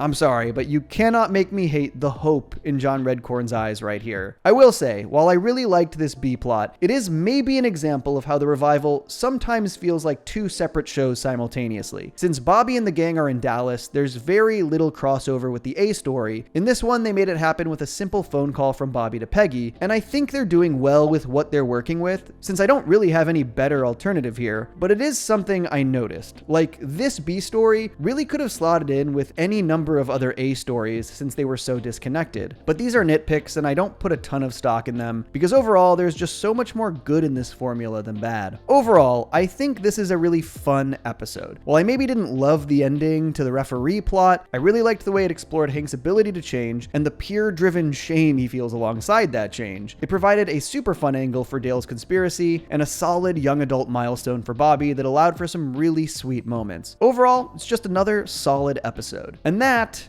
is all I've got for Season 14, Episode 5, New Ref in Town. King of the Hill's 6th episode of its revival season gave us maybe our straight-up funniest premise with Bill's new barbershop antics, and also puts a nice focus on some of Peggy's post-retirement insecurities. But maybe most notably, this one has a major focus on relationships, especially on the Bobby/Connie side of things. There is a lot to dive into, so let's talk about Season 14, Episode 6, Peggy's Fade Out. Obviously, based on the title and the initial focus for the episode, all things pointed to this being a Peggy episode. It maybe could have maintained a focus on Peggy a bit better, but it's definitely still a Peggy episode. It opens with Peggy having been rejected for a job at Heimlich Community College, and Peggy believing her experience haggling in Saudi Arabia equated to a 2-year master's degree in economics. Maybe one of my favorite Peggy ego moments of the new season. But as opposed to Hank, who spends his free time finding new hobbies and odd jobs, Peggy takes this rejection as a sign to give up. I am just leaving academia behind and embracing retirement. But I like that after really focusing on Hank's post-retirement woes, this one puts a spotlight on Peg and focuses less on how to fill her time and more on her fears that she actually hasn't done anything worthwhile in her life. Her search for meaning post-retirement is less about boredom and more about the insecurity that she maybe has nothing left to accomplish, that she's peaked and is in decline. This feels like everyone else is doing bigger and better things with their lives. They do a nice job showcasing this in small ways early. It opens by showing Min's new lifestyle blog. It feels like they make a point to show this small ad for Nancy and John Redcorn's new show, Selling Arlen. But this episode does start to intertwine with a Bill story, and it is admittedly an incredibly funny Bill story. All of the gang thinks that Bill's been lying about having other friends, and as Hank says, has fallen off the reality wagon. And to be fair, this isn't an unusual expectation of Bill given his history. Pretty Dresses is a prime example of him really falling off the reality wagon. Back then, in an attempt to cope with with Lenore having left him, and so making up an entire new group of friends to cope with Hank leaving town isn't very far-fetched for the character either. But they subvert this in some really funny ways, because while Bill has definitely fallen off the reality wagon in some regards, his friends are not imaginary. I gotta say, giving Bill a story in a black barbershop is genuinely so funny and inspired. Obviously, we've gotten some great Bill Barber stories over the show, whether that was back at the military base or when he pretended to be gay to style at the salon, but black barbershops tend to be known for being these supportive pillars of their community, a place where people meet and hang out and joke and give advice. So a character like Bill, who struggles immensely with self-esteem and feeling seen and supported, finding community in one of these places, it's just a great episode idea. I mean, we also might never see something as funny as Hank getting dapped up ever again, but they essentially tie Peggy's insecurities directly to Bill's insecurities here, as both have stories about fearing how their life and accomplishments are perceived by others. Bill, as it turns out, was lying to Lucas and the boys at the barbershop about, well, all of the details of his life. He was even projecting all of his deepest insecurities onto what he told them about Hank. Hold up. This is the neighbor you told us about? He's not fat and disgusting at all. Honestly, though, I'm kind of shocked that Hank didn't absolutely blow up at Bill's biggest transgression here, since the entire gang seems to think that Bill is married to Peggy, complete with a huge array of photoshopped photos of her. This is so crazy. Did Bill learn Photoshop for this? Did he hire someone? But the fact that Bill is using Peggy as a means to brag about his life is exactly how it ties back to her story. Now, I do wish that this episode had maybe maintained more of a focus on Peggy, even if the supplementary Bill plot is very funny. While both plots definitely do hone in on her here, it also feels like they're a bit limited on Peggy's screen time, which I kinda hate to see in an episode that is specifically about Peggy, but I still did enjoy the way these plots intertwined. He said being married to you makes him more confident and likable. I love that this basically forces Peggy to reconcile with two very strong and conflicting feelings. One, her desire to be seen as successful and appreciated, and two, her disgust with Bill Dauterive. But of course, she's flattered by the way that her phony presence in Bill's life actually elevates his status. That's a pretty great and clear Peggy Hill dilemma. Side note, can we appreciate this visual gag about Peggy's Substitute Teacher of the Year awards? She's got her award for 1997 here, and then the award for 1999 has her own first name taped over another first name, an allusion to the 1999 episode The Little Horrors of Shop, when Hank was poised to win this award, but was suspended from school before they could award it to him. Very funny attention to detail for this gag, even though because of the floating timeline firmly establishing anything from the show having taken place in 1997 or 1999 is a real chronological disaster, but just don't think about it too hard. But Peggy basically wants to live vicariously through Bill's delusions here, and instead of putting a stop to them, she starts offering notes to punch up his stories. Can you tell them that I was hired by the Heimlich Community College? No,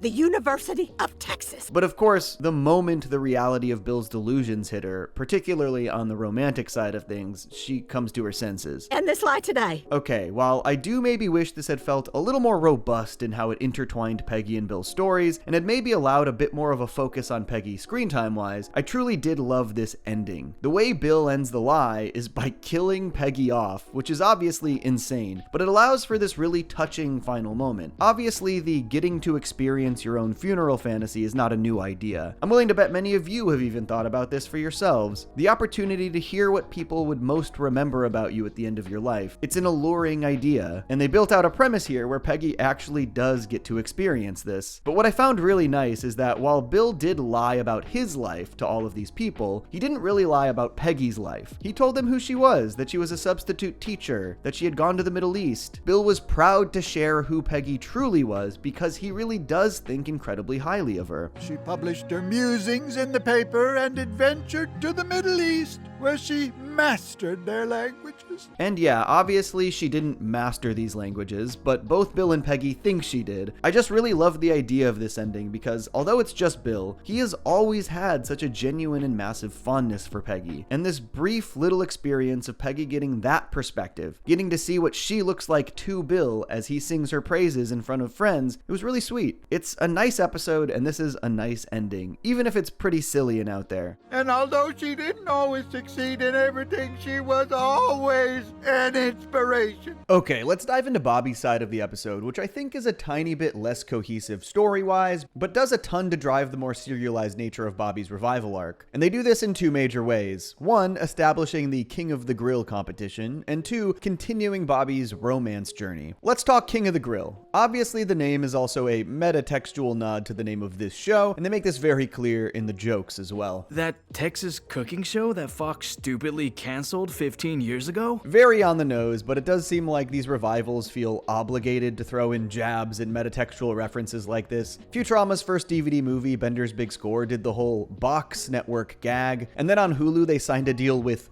Fulu. I think this one-off line is a little more forgivable than the Fulu thing. But I really like this potential storyline they're setting up here, that Bobby wants to try and get onto this cooking competition show to help drum up interest in his cuisine and in Robota Chain. We've talked about it before, but obviously Bobby had two major loves in the original run: comedy/performance art and cooking. I love that he pursued cooking as a career, but the show has also made sure not to abandon references to his love of comedy, performing, and his previous aspirations. With his silly dreams of being on TV and making bad jokes all day. To me, Bobby wanting to get on a cooking competition show is a pretty great way to marry his two loves. The guy is clearly a great and inspired chef, but being given a platform where he can really embrace his showmanship alongside his actual cooking skills makes so much sense. Obviously, often these kinds of shows are just as much about the personalities and personal stories of the contestants as well as their abilities. It would be cool to see Bobby find more ways to marry his passions. But this is mostly set up for future stuff. The episode also establishes some interesting info about his business arrangements with Robota Chain, primarily that he doesn't have a substantial salary because he instead took 15% ownership in the restaurant. A fascinating insight for sure, and one that also helps us understand his workaholic tendencies. He really is betting on himself here, which also means if he manages to make a name for himself on King of the Grill, that bet could really pay off. Another small subplot of this story is Bobby hiring Dale to exterminate the rat in Robota Chain. It's definitely not substantial, but I do appreciate all the ways they're finding to fit some great Dale action in this season. I feel like his plan to lure in the rat by releasing his own Judas rat into the store echoes his strategies in my literal favorite Dale episode of the entire series, Megalo Dale, when he released other rats and a mongoose into the Megalomart to try and catch Chuck Mangione. God, I love that episode. But it definitely seems like the bulk of the Bobby side of this episode is about his romantic life, which is kicked off by Bobby revealing to Connie that Chain was seen kissing another girl in public, and Connie then revealing to Bobby that they're actually ethically non-monogamous, so this was chill. People have had thoughts about this side of Connie's story, and I do have to say, anyone crying character assassination, I think is definitely projecting their own beliefs onto Connie. Now, there is a lot going on with Connie's romantic decisions in the King of the Hill revival, but we won't fully dive into the character analysis side of things quite yet because there's a lot more revealed in subsequent episodes, but I think we can talk about some of the most important aspects here. For one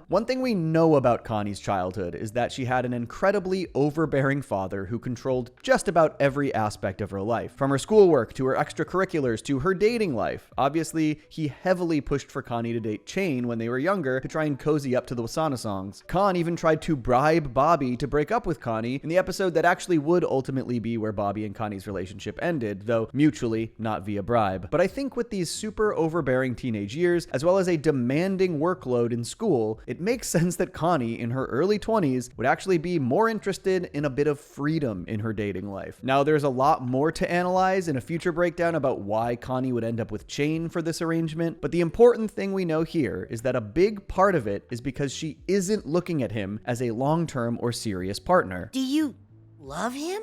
I like him. For this. I do sort of understand why people might feel a little turned off by Connie's attitude towards Bobby here. To me, it's very clear that she likes and respects Bobby, but she's in a place in her life where she recognizes that her wants and desires don't line up with what he offers, and that she knows him well enough that he isn't interested in any kind of open relationship. You'd end up getting hurt.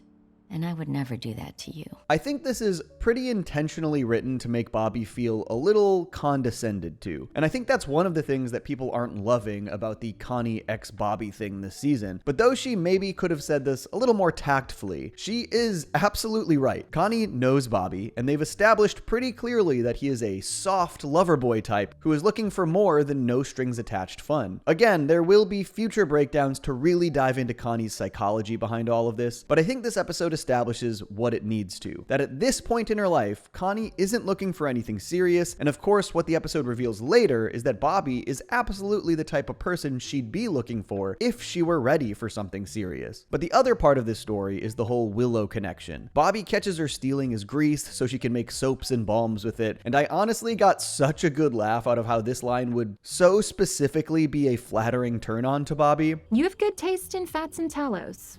Oh, thank you. Honestly, I think Willow is a really fun character. She's a different archetype than the characters who carried over from the Arlen days, and I think her hippie-ish of the earth vibes bring a fun dynamic to the gang. But I mostly like her because she has really genuine chemistry with Bobby. Their introduction and their little drunken hang was very cute, but the awkward meeting with Connie at Bobby's the next morning also gave some pretty fun insight into why Bobby was attracted to her. For one, after Connie had been sort of condescending with the "you're not E&M material" comment, Willow basically condescends towards the entire E&M lifestyle in front of Bobby and Connie. It definitely felt like Bobby appreciated this little bit of petty payback, chuckling at her comments about it. But I think my favorite moment in this episode is this piece of advice Willow gave Bobby, recalling that he had said he was inspired to become a chef by his weekends spent grilling with Hank. That was sweet. You should include it in your audition tape for that show. For one, just as a fan of King of the Hill, this is exactly the type of fan servicey confirmation I'm looking for. The original run ended with this amazing shot of Bobby and Hank grilling together, and Hank promising Bobby that he'll be grilling for the rest of his life. And this confirms that they continued this connection at least until Hank left the country. But I also just think that they do a great job showcasing that Bobby and Willow have a real connection. It isn't just an empty hookup or something Bobby is doing to make Connie jealous. I particularly loved that Bobby invited both Willow and Connie to hang out with him and Joseph after this, and that they all genuinely seem to have a nice time. I think this season of King of the Hill could have really easily fallen into messy love triangle tropes between the Connie and Shane stuff, the Bobby and Willow stuff, etc. But it feels like they mostly handle the character relationships with a sense of maturity. Yeah, they showcase a range of feelings and opinions about the types of relationships they pursue, but that's true to life. Everyone's got a take. And I think this actually ties to the idea of this ending beat here with the three rats as well. Tell me if you read this differently, because I wasn't so sure on my first watch, but it turns out Dale's plan to release multiple other rats into the restaurant actually did end up catching them all, as they all just started hooking up with each other. They were so busy fighting over each other, they didn't know what hit them. I feel like the idea here is to highlight how the younger gang handled these romantic tensions. Obviously, there could have been messy love triangle fighting over each other, whether that's with Connie and Shane or Connie and Willow, but Bobby handled everything pretty level-headedly. He invited Connie and Willow to hang, and they all had a great time. But if they had devolved into that messy love triangle scenario, they could have easily gotten distracted from what's actually going on around them. They could have lost sight of the rest of their lives, getting caught in some metaphorical rat trap. Overall, this was just another solid episode. Not a favorite of the season, and with only 10 episodes a year, I do wish they had put a bit more focus on Peggy, since it forced her to split screen time with Bill, but I can't pretend these stories didn't intertwine in a really fun way. And it did some great work establishing some of the most important aspects of the ongoing serialized Bobby romance story. It's really fun. Good episode. And that is all I've got for season 14, episode 6, Peggy's Fade Out. King of the Hill's 7th episode of their first revival season gave us another really great Bobby and Hank storyline, with the fun and subversive wrench thrown in the mix via Willow. On top of that, we got a pretty fun Peggy subplot with a little Dale action sprinkled on top, and it's historically quite funny when Peggy and Dale get up to hijinks. As usual, there's lots to talk about here, so let's dive into season 14, episode 7, Any Given Hill Day. I've mentioned while covering other episodes that sometimes the new season of King of the Hill can feel like two separate shows, since half of the time we're covering Hank and Peggy and Arlen, and the other half we're covering Bobby and Dallas. But they do make sure to have at least a few episodes where those halves cross over, and this is a solid example of that, putting Bobby in a little bit of an existential crisis about how much time he spends with his dad. The episode opens with a very funny and very dark joke where this patron of Robata Chain smells burnt toast, immediately cutting to his funeral afterwards. A stroke of bad luck, if you will. But this did serve two very strong purposes for the episode. One, I really liked the way it showcased the kind of person Willow is, willing to go to a random funeral with her new boyfriend. I also think this line goes a long way to help define her character. I love the pageantry of funerals. And the second purpose this funeral served was to send Bobby into that aforementioned existential crisis, realizing that the man who died is the same age and has a lot of commonalities with his own dad. This is definitely a great young adult dilemma for Bobby, the realization that your parents aren't going to be around forever, further escalated by the fact that not only were they across the world from each other for a few years, but now live in entirely different cities and don't see each other as often. I loved the way this pretty immediately highlighted the ways Bobby has actually become quite a bit like Hank. But I won't have to say anything if I can show him I love him. I mean, I guess there's a chance here that the idea is Bobby knows Hank would be uncomfortable by that kind of outward vocalization of affection, and he's adjusting his behavior for Hank. But regardless, it says a lot that Bobby is more focused on acts of service than words of affirmation. That is very Hank. I mean, the entire pilot episode is about Hank struggling to tell Bobby he loves him. So either this is an illustration of some of Bobby's Hank-like tendencies, or it's showing Bobby's understanding of Hank's tendencies. But I really appreciated the structure of this episode. It effectively paints two dilemmas for Bobby. One, trying to connect with Hank a little bit better, and two, the always stressful, will my parents like my girlfriend concern. And to be fair, for the latter dilemma, Willow really misreads Hank and does not do herself any favors. But even before the dinner, Hank and Peggy aren't stoked about catering to a vegan. It's interesting to see where they split on this, because Peggy starts off pretty condescending towards the idea, but then later shifts a little bit towards being more accepting and accommodating. It's important we respect her culture.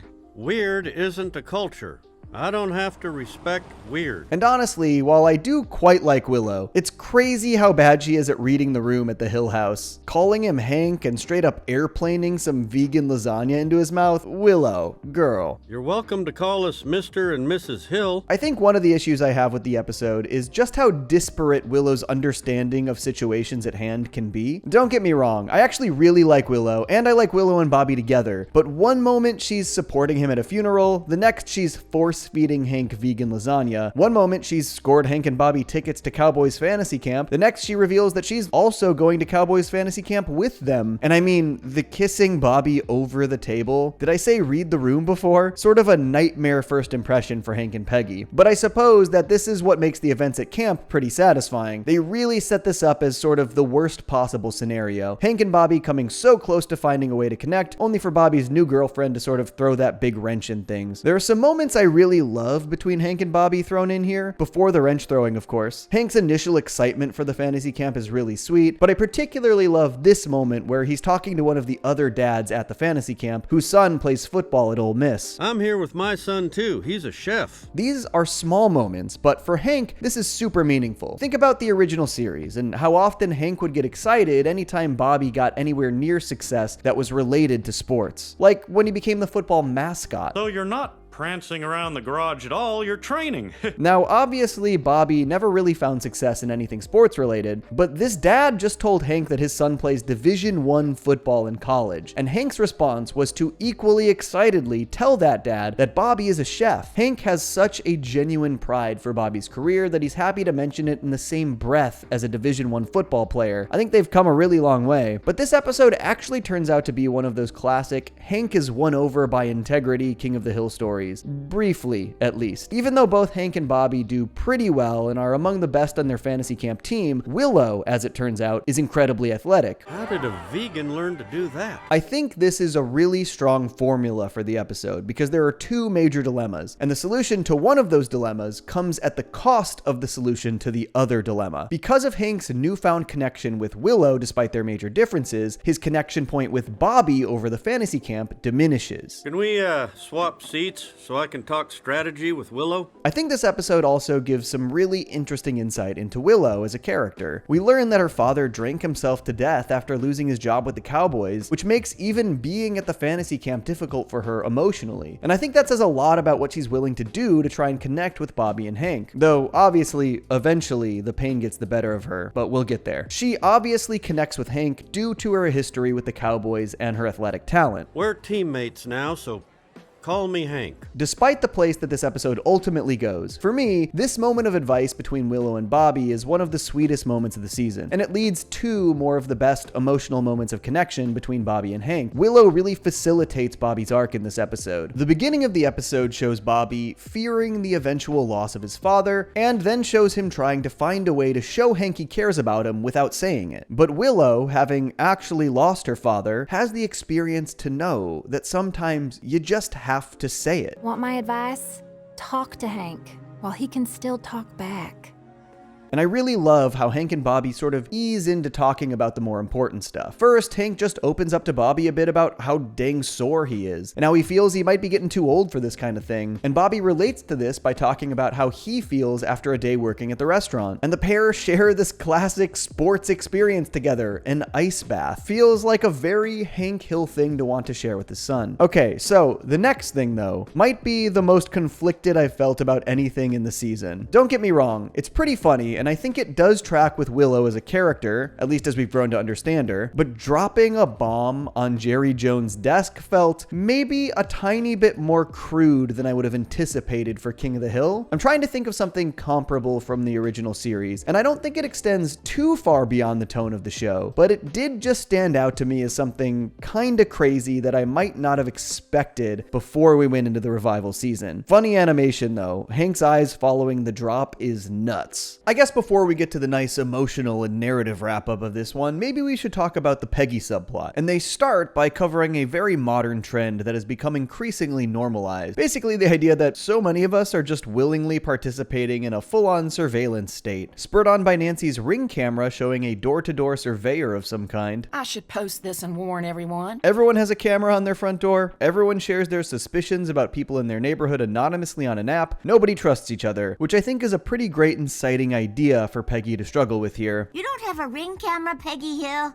No, we have a doorbell that rings. The de-evolution of your standard neighborhood community is kind of a perfect Hill family dilemma. Honestly, so much of the primary focus of the original show was on the community built in and around Rainy Street. The literal most iconic image of King of the Hill is the four guys hanging out in the alley drinking beer next to each other. So Peggy returning to Arlen to find that people order laundry detergent to their house instead of going to the drugstore, and that their neighbors are afraid to answer their door, is understandably upsetting. That is a massive, fundamental change in societal attitude. So I love that Peggy's bone to pick here is in favor of community, a real attempt to bring back that old school neighborly feeling that so much of King of the Hill exemplified, in a time where people are increasingly isolated and individualistic. We did not evolve from caves to hide behind screens, Hank. And I love that this comes in the form of this little community book nook, a more positive modern trend in terms of community building, but Peggy basically tries to build a common space for the neighborhood to enjoy something together, a reason for them to be face to face instead of viewing each other suspiciously through apps and cameras. And initially, it really works. I love the montage of the neighborhood coming through, checking out books, reading at the bench, setting up lemonade stands, Peggy peeking from the window to see it all going so well. It's really nice stuff. But the real fun of the episode is that Peggy's plan to bring people together also basically justifies those fears that caused people to act suspiciously towards each other, because it facilitates a bedbug infestation. Such a funny route to go with this one, for Peggy to make this big effort to undo what she feels is a societal regression, bringing people together only for that exact act to fully harm the community she's building. And obviously, this is a perfect storyline to bring Dale in on. For one, exterminator, duh. But two, Dale is the guy in the neighborhood who lives and breathes suspicion. And also Dale and Peggy are historically a wild pairing. Pretty sure it was Dale's influence that led to them nearly killing Randy Travis. But the funniest thing about this dilemma is that in order to prevent the blame being pushed onto Peggy for the bedbugs, she and Dale have to push blame onto a variety of other folks in the neighborhood. I spray the rest of the houses that brought home your buggy books.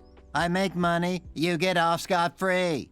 So the exact thing that Peggy was fighting against to begin with, suspicion and distrust towards your neighbors, which dismantles their sense of community, she is now pushing and facilitating through Dale, who starts various rumors about where the bedbugs came from to alleviate suspicion from Peggy. Very funny stuff. And despite the Peggy Hill hypocrisy, the final resolution is also that same brand of sweet peppered with irony. Peggy takes responsibility, and the entire neighborhood comes together by burning all of the books. Certainly not a coincidence that a storyline about surveillance state tendencies ends in a pile of burning books, especially with this little bit earlier in the episode where Bill was reading 1984. And Bill also maybe gets the sweetest piece of character development here, despite barely being a part of the episode. He tosses a book in the fire that turns out to be his wedding album disguised. It's really nice stuff. Nice to see Bill moving on in some way. You definitely brought the neighborhood together.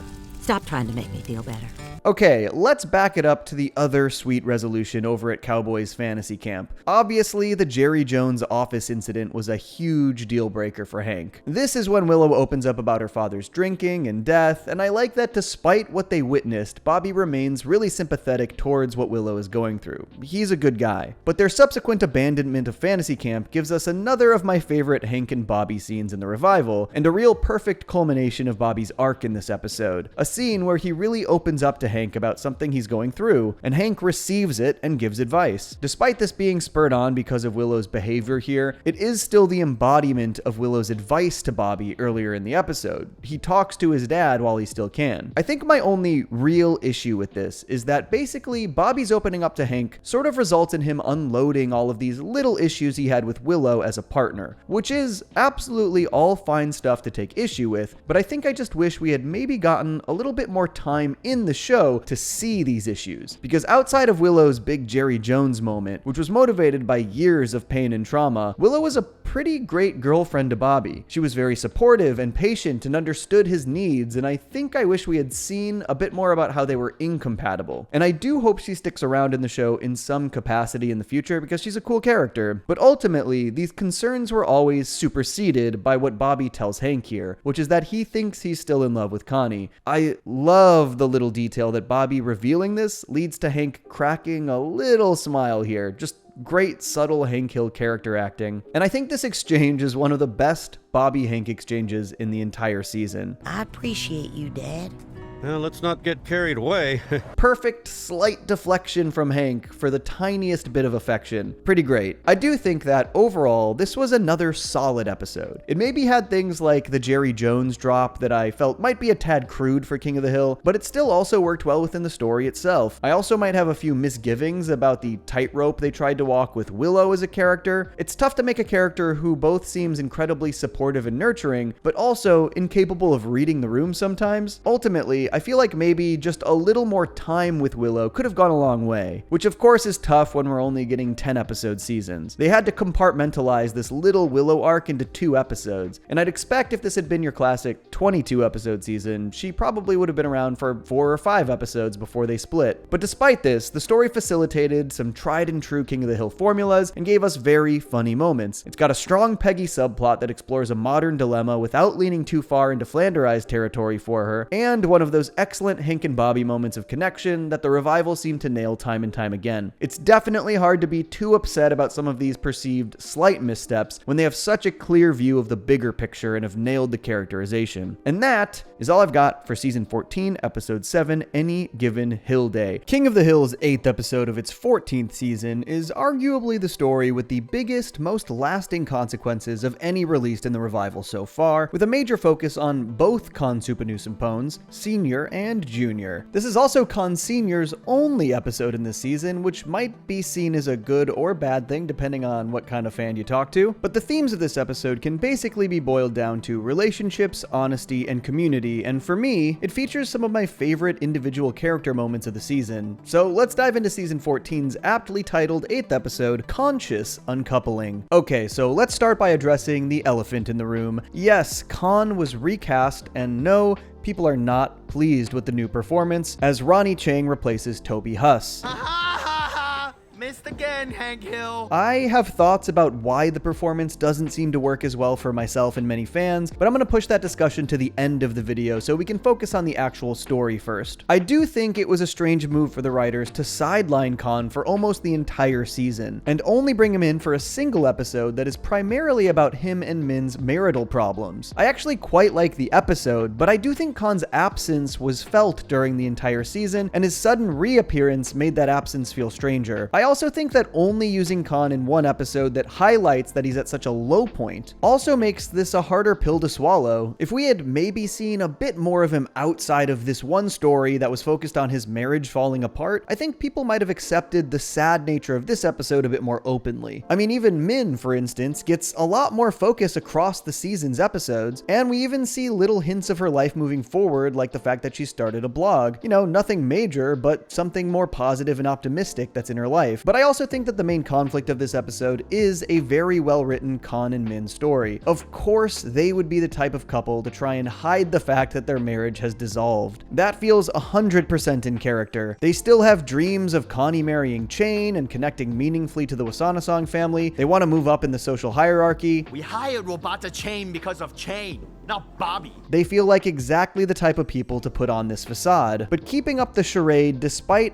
actually having been divorced for over a year, to the point of hosting and paying for a massive anniversary party as well, is such an intense place to go to try and maintain that social status. And their focus on appearances are very apparent throughout the episode, even going so far as to try and make sure Bill doesn't come to the party. This detail included a really natural callback to an event from the original series, an event that actually seemed to have been forgotten within the original series itself. I still haven't forgiven him for dating my late mother. Could you? Despite the sad nature of this episode, it is a very interesting place to take Min and Con. I know that there is a bit of a trend in reboots to undo happy endings that people don't like, but happy marriages slowly falling apart is a reality that is simply true to life. And I think that Con and Min's previously very happy marriage, being the subject of this in the reboot, creates for the exact kind of status quo shifts that have made this revival work so well. It provides ample opportunity for new storytelling, even if it sucks that we didn't really get to see the events of their marriage struggles from the interim period. But I'm pretty eager to see how it might shift Con's direction moving forward, particularly after their marriage is eventually outed as a sham. He seems like a character who was a bit stagnant in his attempts to maintain the status quo and keep up appearances, and now that things have shifted, it will be interesting to see if they put a focus on how he moves on and finds happiness in new ways. He was always very controlling of Connie in a way that felt super self-serving, and it always seemed like he was a bit in over his head when he was sucking up to the Wasanasongs, so maybe he'll find a new type of contentment without feeling the need to be motivated by these things. Maybe he'll find new meaning in his work or dating life, or maybe we'll see him and Connie connect as adults. I personally hope that it leads to him accepting Connie a little bit more for who she is. I think if I had one major criticism of this episode though, it's that it maybe doesn't actually focus on Con quite enough. It doesn't even have much of an arc for him within the text of the episode. It's largely facilitated by two other subplots and characters. The first being Hank, and this is where we get a lot of the comedy in this episode. Hank learns the truth about Con's marriage just before the anniversary and is forced to keep the secret, something Peggy takes exception to after he outed her false claims about her bowling scores, and also something she points out that he is simply very bad at. Every time you try to lie, you clean your glasses.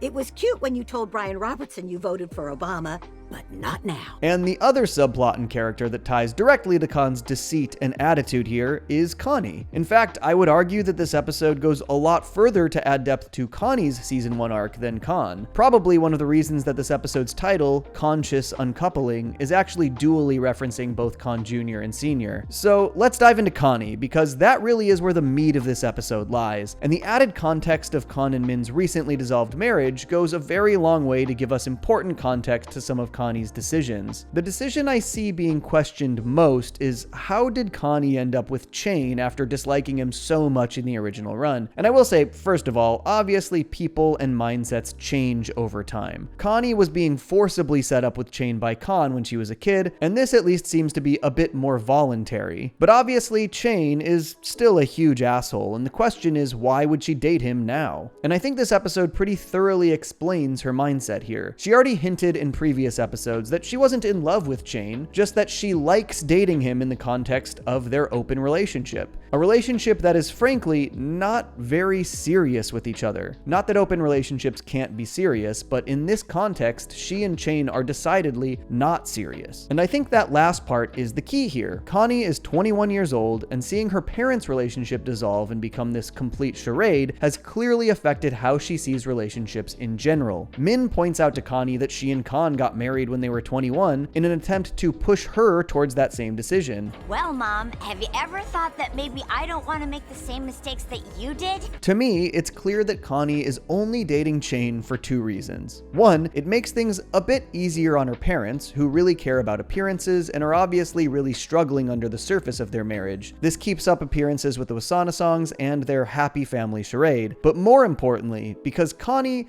actually never has and never would take Chain seriously as a long-term romantic partner. Because of the trauma associated with seeing her parents' marriage dissolve, at this point, Connie is completely averse to forming the kind of bond that might actually lead her to want to get married. Dating Chain is basically a deterrent. Connie could never see Chain as marriage material. He's a really firm roadblock to prevent her from making what she perceives as the same mistake her parents made. I also think that Connie's interest in open relationships might also stem from this aversion, which kind of makes this an interesting subject as explored by the show, because funny enough, it doesn't really seem like the show is taking open relationships seriously as a concept. It's pretty clear that Connie and Chain's arrangement is not a healthy one, and ultimately its inclusion sort of just upsets all kinds of different people. I've gotten disappointed comments about how the show isn't actually showcasing a good example of an open relationship, which personally I don't think the show is trying to, but I also get so many angry comments about open relationships existing at all, which I also find funny because from the types of comments I get, people are acting like they're being forced into an open relationship themselves. Ultimately, I think people should probably just worry about their own relationships and not get worked up about other people's arrangements, but hey, you do you. The point is, I don't think the show is painting the open relationship with Chain as the right move for Connie. But the irony of Connie's decision to date Chain here is that her attempts to avoid the kind of relationship that leads to that phony facade her parents have plastered over their own relationship actually caused her to basically fully emulate that exact circumstance in her relationship with Chain. My parents are just like Chain. They're all about appearances and... Connie's relationship with Chain itself is a full-on charade. I think most of the time Connie's arrangement with Chain is very low effort and easy, but here in this big public event where she has to play the part of Chain's girlfriend in front of everyone is where the phoniness really gets to her. There's this great moment where Connie is leadingly trying to get Chain to give Bobby credit for the great catering service they've provided, which he's too self-centered to see. Aren't you forgetting to thank someone else who did? The troops? Look, Chain obviously sucks, but let's be real, he's a very funny character. This whole Bobby/Connie build has definitely been the major serialized aspect of this season, and personally, I really do think it was handled well. It's clear that Connie still likes and respects Bobby a lot, but this episode is what gives the context that shows why she simply was not looking to pursue something serious at this point in her life. And obviously, it was made very clear that Connie only saw Bobby as a serious option, not someone to string along or to pursue in an open situation, especially when she just wasn't ready for that kind of a commitment. Hence the "your marriage material" cookies from Chore Money, Chore Problems. But this episode uses a specific circumstance to showcase why running away from a more serious connection has its cons, pun intended. And it does this by directly comparing Bobby and Chain's reactions to learning about Connie's weird family situation with her parents. After Bobby learns the truth about Con and Min earlier in the episode, news that is hilariously delivered while cha-cha sliding with his parents, Bobby's first instinct is to go and comfort Connie, because of course it is. This is Bobby. Are you okay? Not really. But I will be. Bobby tells Connie he would have been there for her if he'd known the truth, which is a serious contrast to how Chain reacts after everybody learns the truth. It seems like you have a lot going on. I'm gonna give you some space and get out of here. Now, obviously, to a degree, this is what Connie wanted from Chain. She specifically was dating Chain because he was not a person she took seriously as a partner. And so Chain's obvious neglect here was more of a wake-up call for Connie that maybe she would like something a little more supportive and meaningful. And this episode does a great job really highlighting the kind of guy Bobby is. Despite the fact that Con only hired Bobby because Chain co-owns the restaurant, Bobby is set on delivering them a wonderful anniversary experience. He pointedly says he wants to make sure it's great for them, and he somehow manages to tightrope walk his genuine concern for Connie without just seeming like he's jealous of Chain. He really cares about Connie's well-being, and the last few minutes of this episode close with truly 3 of my favorite moments in the entire Revival season. They just absolutely hit 1, 2, 3. First, Connie confiding in Peggy. I think that while this season didn't really provide a top-tier Peggy Hill episode, it did give her a ton of really funny and lovely moments across the season, and this might be the best one. Maybe the 2 best Peggy lines in the entire season are in this one scene alone. First, when she's talking about her competitiveness with Con and Min. But one thing we all did right was raise wonderful children. We tied in that. God, this got me so good, man. What a lovely moment of connection between Peggy and Connie. Peggy obviously watched Connie grow up next door. Outside of her parents, she's got to be one of the closest relationships Connie had to an adult. And so this reaffirmation is probably really meaningful for her. And this next part hits just as hard as Connie voices her fears that she's doomed to continue to repeat her parents' mistakes. If you decide one day that marriage is for you, Connie, you will be a great wife to a very lucky man. You are not destined to end up like your parents. God, they really hit with these sentimental moments, and this transitions to another amazing scene immediately where Bobby shows up to bring Connie some food. This scene is a great example of why I love King of the Hill. It starts with one of my favorite comedic Bobby deliveries in the entire show. I just broke up with Jane. You did? But it ends with a gesture that's just perfectly emblematic of Bobby's attitude towards Connie in her most trying time. I could really just use a hug. Well, I brought that too. And if that wasn't enough, the episode closes with an absolute top-tier Con moment. As he packs up his stuff and prepares to finally move out of his garage, Hank and the Alley Boys show up with a six-pack to try and give him support. Of course, Con is Con, he doesn't accept it, shutting the garage door on them, but Hank gently rolls an Alamo to him as the door closes, basically saying, even though you're shutting us out, we're still here for you. Throughout this whole episode, Con and Min treated the Hills really lousily. Con was putting down Hank despite knowing that Hank was keeping his secret. They were throwing Bobby under the bus and refusing to give him credit for his hard work. But ultimately, the Hills knew that the Suppanusimpones were going through it, and despite the way they were treated, they showed up for them when they really needed it. Peggy offering advice to Connie, Bobby being there to support her when she was struggling the most, and Hank extending an Alamo-shaped olive branch to Con despite their constant friction. Now, I do still have some misgivings about how much focus Con was given this season, but this little gesture and moment of community from Hank and the gang was so lovely, and it gives me hope that maybe they'll utilize him more moving forward. Maybe he'll integrate into the gang a little bit. Okay, so let's do it. Let's talk about the voice acting change for Con, with Toby Huss being replaced by Ronnie Chang. I think of all the recasts we've gotten, this is definitely the one that has been met with the most controversy. And I think most people understand this. Ronnie Chang is a very funny performer, and while he does have some Con-like vocalisms, his voice is very different than the Con we know overall. It's nice to see you too, Chain and Connie. Comedy roast. Connie Suppanusimpone?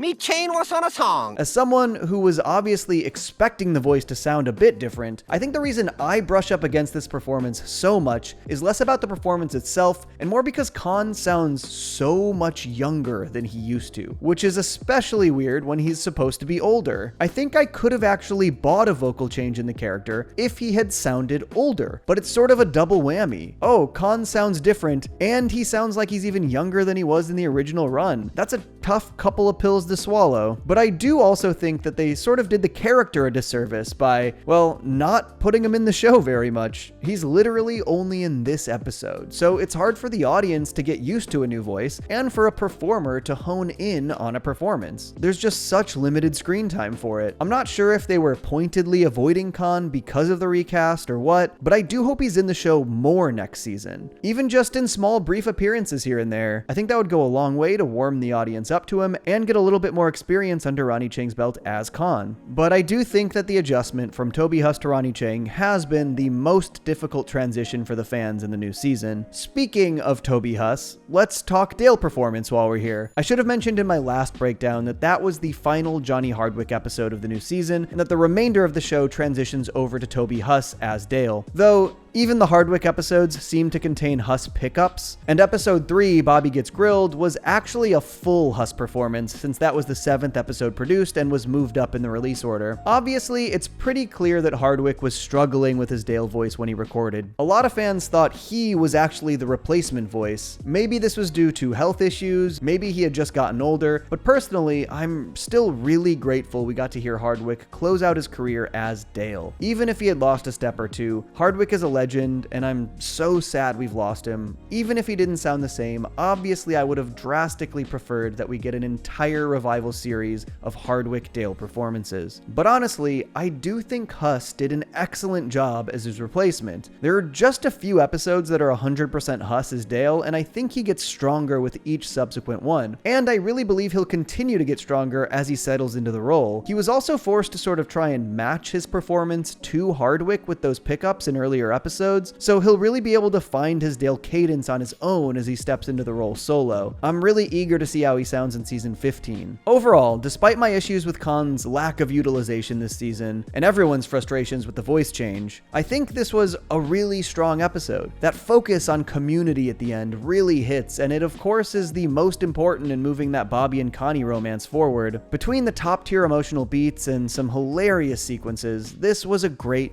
episode. And that is all I've got for season 14, episode 8, Conscious Uncoupling. King of the Hill's 9th episode of their first revival season has got to be one of the most talked about in series history for a variety of reasons. For one, it tackles the sort of manosphere influencer space, which is very hot button and something that feels pointedly more modern than we're used to seeing King of the Hill address. But let's be real, it's the GH factor that has longtime fans really fixated on this story. Hank's younger brother, Good Hank, who has arguably been used more in this one episode than he was in the entire original run of the series. But I think what makes me really excited to talk about No Hank Left Behind is the fact that this episode echoes one of the most important season 1 episodes and showcases the ways certain beliefs and attitudes can rebrand and recycle themselves over time, plus a very strong Bobby and Peggy subplot, all delivered in a classic, heartfelt, sentimental King of the Hill package. So let's dive into season 14, episode 9, No Hank Left Behind. Let's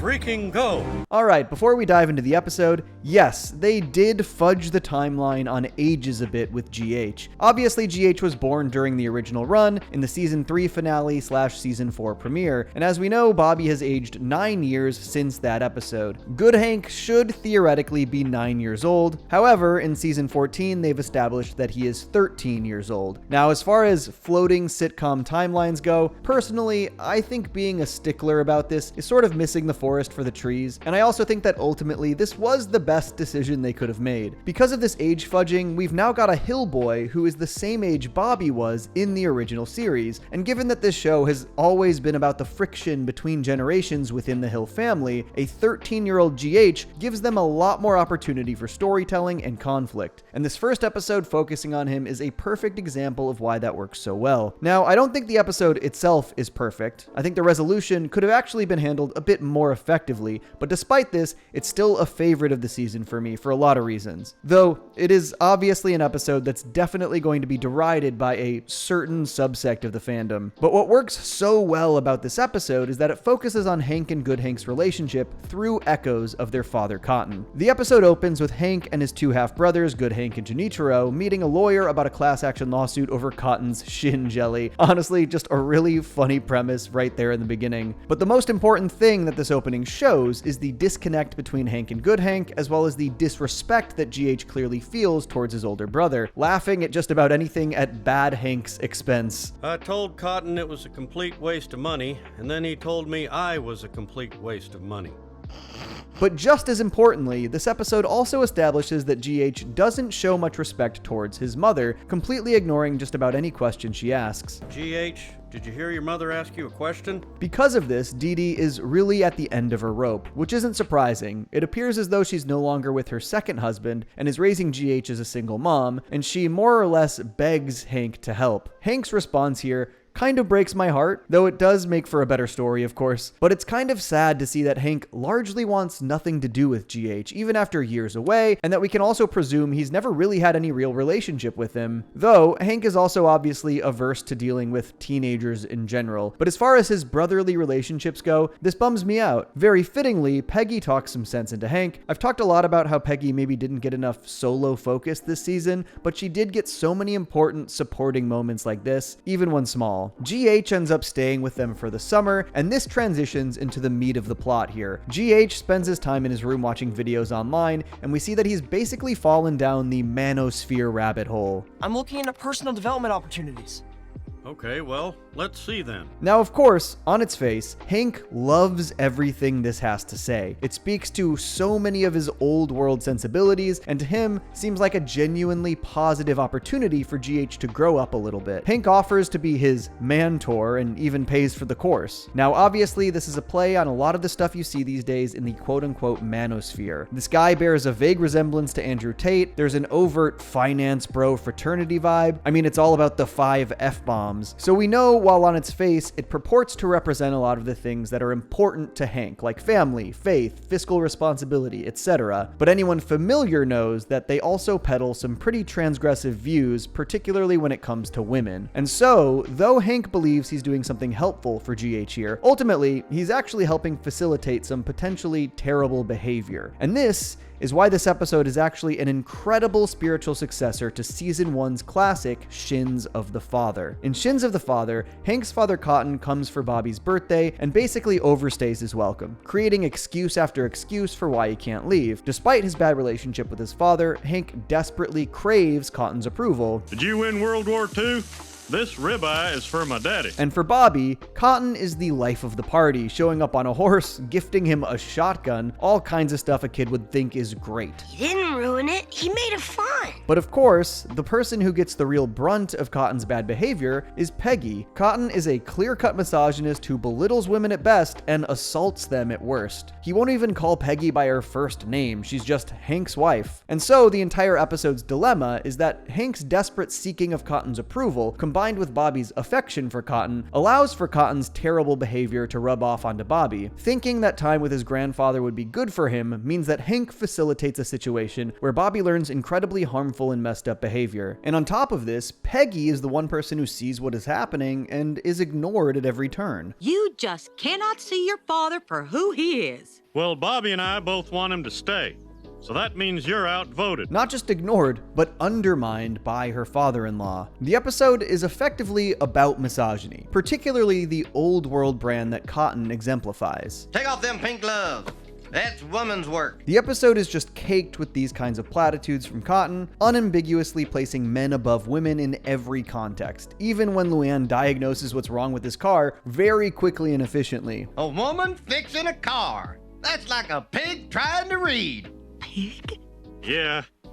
Obviously, this is made even worse in context by the fact that Hank's desperate approval seeking reaffirms Cotton's behavior. So you can see that the setup of No Hank Left Behind and Shins of the Father are pretty parallel, even in small ways. Cotton stays at the hills, GH stays at the hills, and in both, Hank enables or facilitates a situation in which a 13-year-old hill boy is inundated with some pretty harmful ideology. Plus, both involve Bobby and GH disrespecting their mother's authority, and maybe fittingly, the B story in No Hank Left Behind is all about Bobby and Peggy finding the right rhythm to their relationship as adults. So before we dive back into the meat of the episode, let's detour over to that B story. We've talked a lot about how Bobby's career has made him a bit of a workaholic, and this episode showcases how that causes his familial relationships to occasionally hit the back burner. Love you, miss you.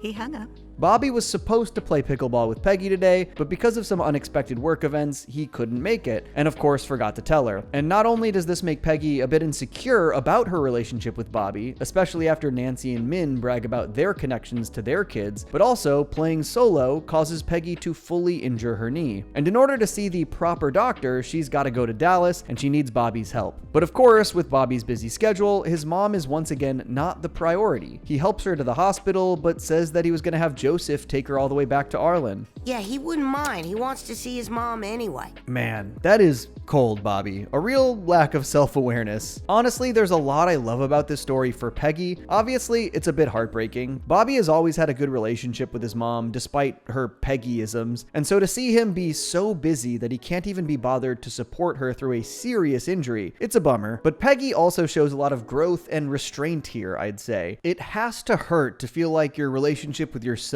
is dwindling or suffering. Then you add in direct comparisons to your friend's relationship to their kids, and have your son fully reaffirm both those feelings and comparisons in the same breath. Ouch. And yes, obviously Bobby was blindsided by this event being 1 week earlier than he expected. A big part of getting older and having responsibilities is the unfortunate reality that sometimes those responsibilities interfere with your friendships or relationships. So it's a great idea to explore here for a young adult Bobby, but this is a scenario where Bobby also has to learn how to balance these things. At the very least, despite his stress over work, he needs to find a way to reassure his mom that he cares and that he's there for her. And ultimately, this episode did a really great job getting Bobby to exactly that place. After she has a panic attack in the MRI, Peggy has to stay at Bobby's so she can do it again the next day, and while at his place, she makes a real effort to get on Bobby's level through pencil fighting. I don't know, I just found all of this to be incredibly charming. Peggy having clear-cut skills at a silly schoolhouse game and fully impressing her son and Joseph with it, it's really cute and shows that with a little effort that mother-son time can be so rewarding. But what I really loved was this moment where Bobby realized that he had been slacking in supporting his mom, looking at his phone while cooking and seeing all of her unanswered text messages, and recognizing that she wasn't having the same panic attack issues while he was around, leading to him taking the time out of his busy schedule to really be there for his mom as she does her MRI, but disguising it as telling her about this new plan for the restaurant. Mother-son lunches every Tuesday with a themed menu inspired by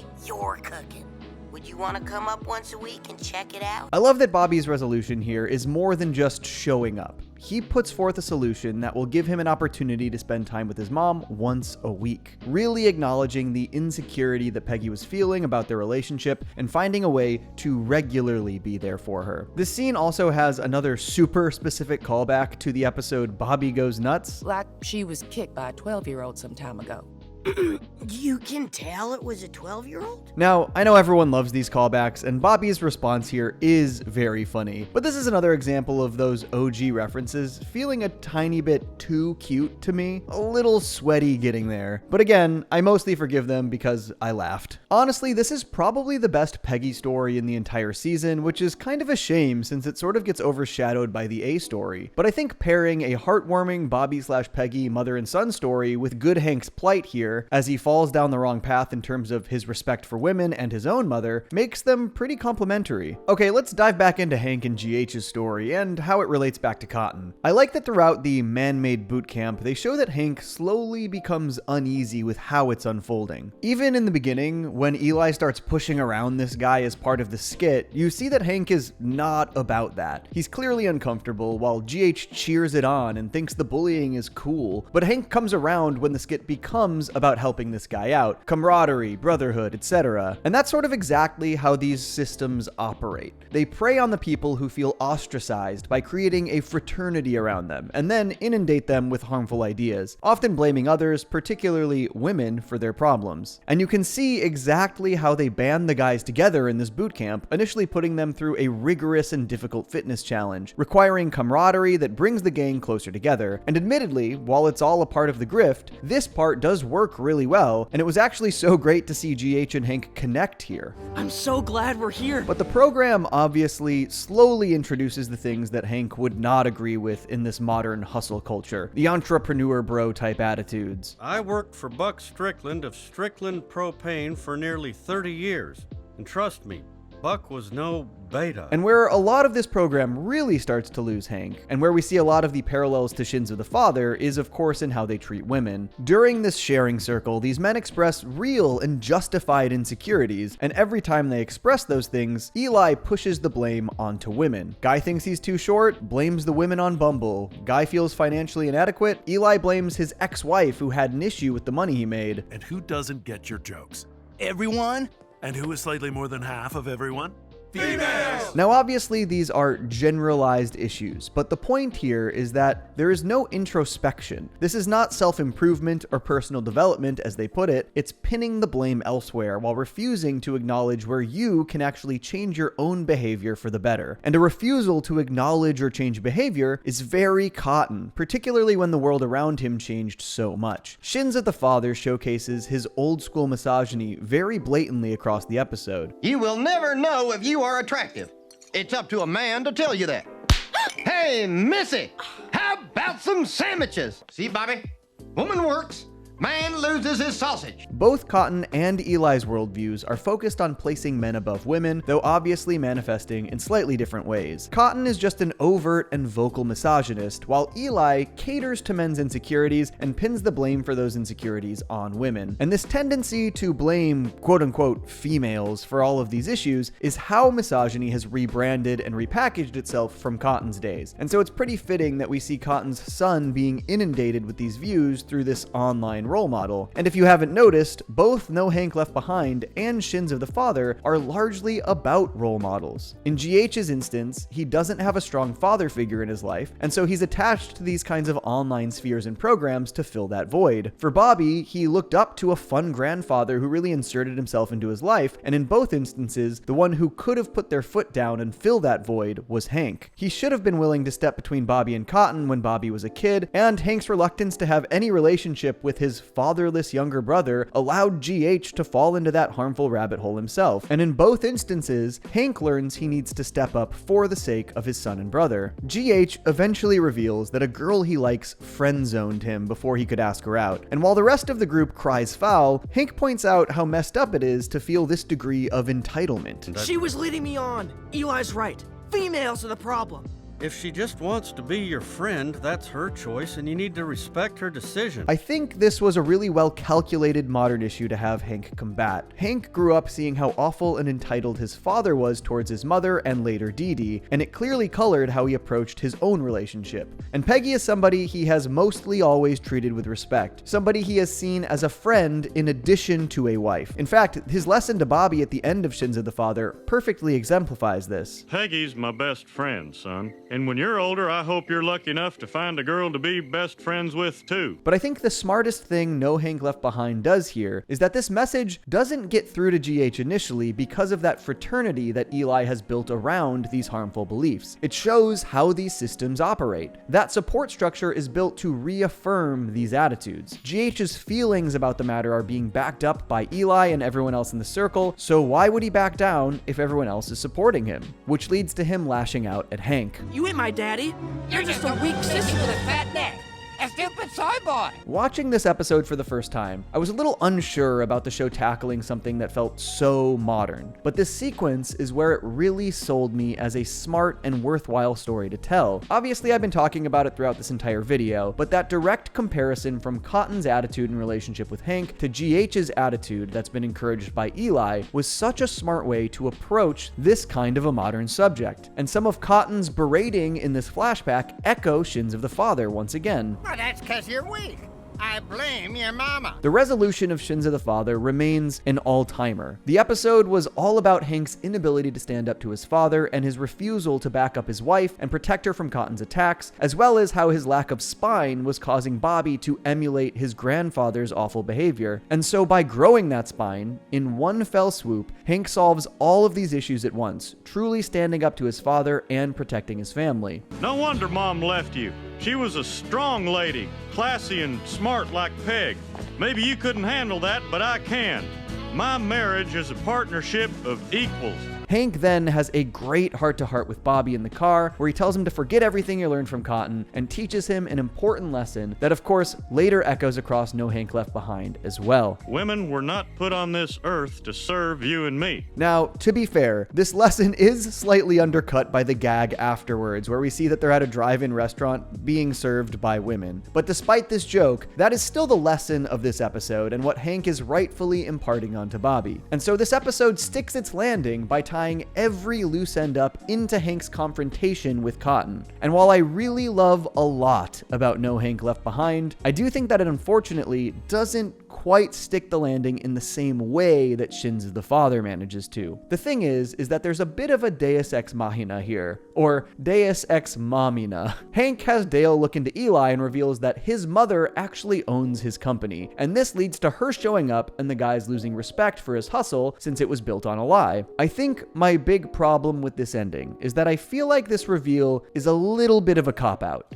Yes, it's funny, and it ties to the themes of maternal respect in both this episode and Shins of the Father, but I think what bums me out is that it actually doesn't do a ton to properly dismantle the harmful ideology that the program is peddling. It sort of just gives everyone an excuse to stop respecting Eli within the narrative, but that doesn't translate to the actual harm that we see from the manosphere. I would have much rather seen the ideology be properly taken down a peg, showcase how what they're learning actually doesn't translate to the goals they're aiming for. They do obviously approach the individual issues the guys are facing in the circle a bit after the Eli's mom reveal, but it's through discussion, not in practice. Shins of the Father, on the other hand, showcases exactly how Cotton's attitude and behavior is treated in the real world, from both Cotton and from Bobby when he's emulating his grandfather. Bobby was sent home from school for starting a sexist riot today. What? I do like Hank's message to the group here about respecting the women in their lives, and I like that it's effectively Hank filling the fatherly void in GH's life, becoming a new role model, but it doesn't quite all come together as seamlessly as the confrontation in Shins of the Father, since that also included the important development of Hank finally standing up to his father. But I do think it still works. We should do something nice for our bitches.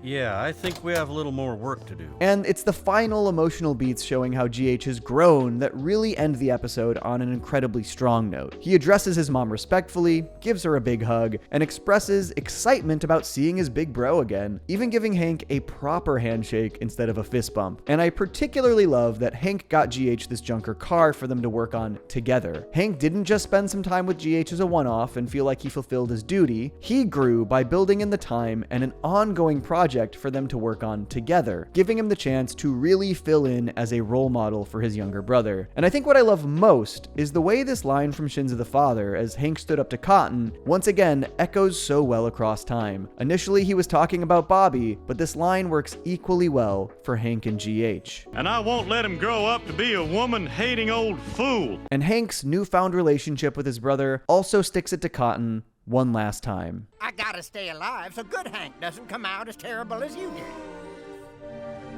Too bad, old man. Man, this season truly just excelled at these genuine and sentimental moments. It's probably my favorite thing about season 14. No Hank Left Behind is not a perfect episode, but it is a really great one. I definitely wish that the resolution had done a little bit more to challenge the actual ideologies that this episode was grappling with, instead of finding a semi-convenient explanation for why the ideology peddler flounders. I think the real-world peddlers of these ideologies aren't as easily dismantled or dismissed, and so it doesn't do as much as it could have to meaningfully convince people who actually subscribe to these ideas that they're wrong. But the core of this episode is about Hank, Good Hank, and the shadow that Cotton casts over them. It's a great story that showcases how views like Cotton's can rebrand themselves in modern times, and using the son that Cotton never really got to raise as the one adopting those viewpoints was a really smart move. Not to mention the ways it paralleled one of the best episodes in season 1, it just made it all feel a lot stronger. It also did a great job pairing a story where GH needs to learn to respect his mother more with a great mother-son story in the Bobby and Peggy subplot. But for me, as a longtime fan of the show, it was mostly just unbelievably gratifying to see Hank actually forge a connection with his younger brother. I felt like Good Hank was criminally underused in the original show, even if he was just a baby. But I would have loved to see more stories centered around the two Hanks. So for this episode to not just acknowledge that Hank has had zero relationship with Good Hank, but basically take the first steps to rectify that was just so great to see. And it leaves me very hopeful that this will not just be a one-off, that Good Hank might be a recurring character throughout however long this revival continues for, and that we'll get to see not just his relationship with his older brother grow and evolve, but also how he connects with his nephew Bobby and the rest of the Hills. And that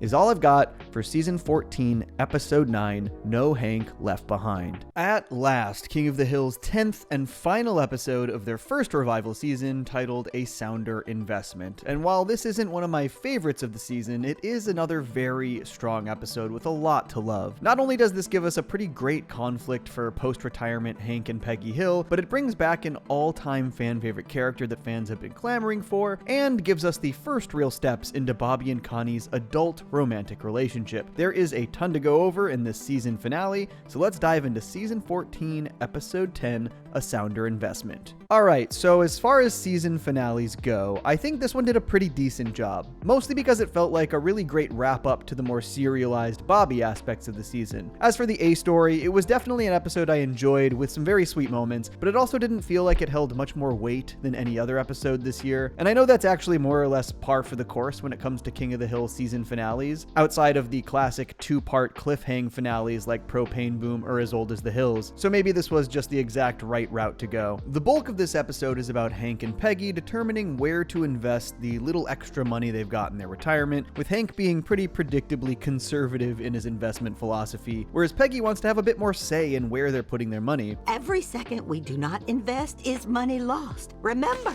time is money. But also remember, slow and steady wins the race. This feels very in character for both Hank and Peggy. Hank in general has very low risk tolerance, and Peggy, well, definitely does not. But I also think this feeds into Peggy's post-retirement emotions as well, as she's trying to find more successes to occupy this next stage of her life. But I think the way they ramp into the conflict here is really well paced. John Redcorn comes over to show the gang his new product, John Redcorn's Red Corn, which everybody loves, but he also seeks help in getting rid of wild hogs on his land. Hank suggests trapping them while the rest of the gang wants to shoot them. And after the hog killing success and fun they had, Boomhauer suggests turning it into a full-on business. This is where the conflict between Hank and Peggy kicks in. For one, Hank feels a little spurned by his friends who sort of made fun of him for the hog trapping attempts, and two, Peggy wants a new project to invest in with their retirement money and sees this as a great possibility to make some money and help out some friends. Even after asking their advisor at the bank if it's something worth investing in, he not only suggests that it absolutely is, but that he'd like to invest as well. So just every step of the way, Hank's instincts are being challenged, and he very stubbornly continues to sit this one out. I love that Hank's conflict here is born of FOMO. He's done the Hank Hill thing this entire episode and fully stuck with his gut, but when he sees those around him getting excited and getting perks and equipment sponsors before Born No More even launches, it just really starts to get to him. And I mean, that fully absolutely tracks. This entire conundrum is like a picture-perfect example of the Squidward in the window meme. I just don't understand. Y'all haven't killed Pig 1 yet. I think this is a pretty interesting look into Hank's tendencies here. He's singular in that he's the only one who doesn't think this is a good business idea, but he desperately needs someone else to validate those feelings, which is understandable given that his wife and best friends are all on board. Usually Hank is pretty steadfast in his beliefs, but the way that FOMO creeps in forces him to seek that validation elsewhere. I'm gonna run it past the most successful business person I know. Enter Buck Strickland. Welcome back, Buck. Honestly, I really thought he would have died by now, so it was nice to see the old man make a return, particularly given that it's one of Stephen Root's best performances. Now, I will say, Buck's return does still leave a lot of questions unanswered. I think a lot of fans have wondered how and why Hank left Strickland Propane for his job at Aramco, and the only real concrete info we get about Strickland is this. I'm retired, Hank.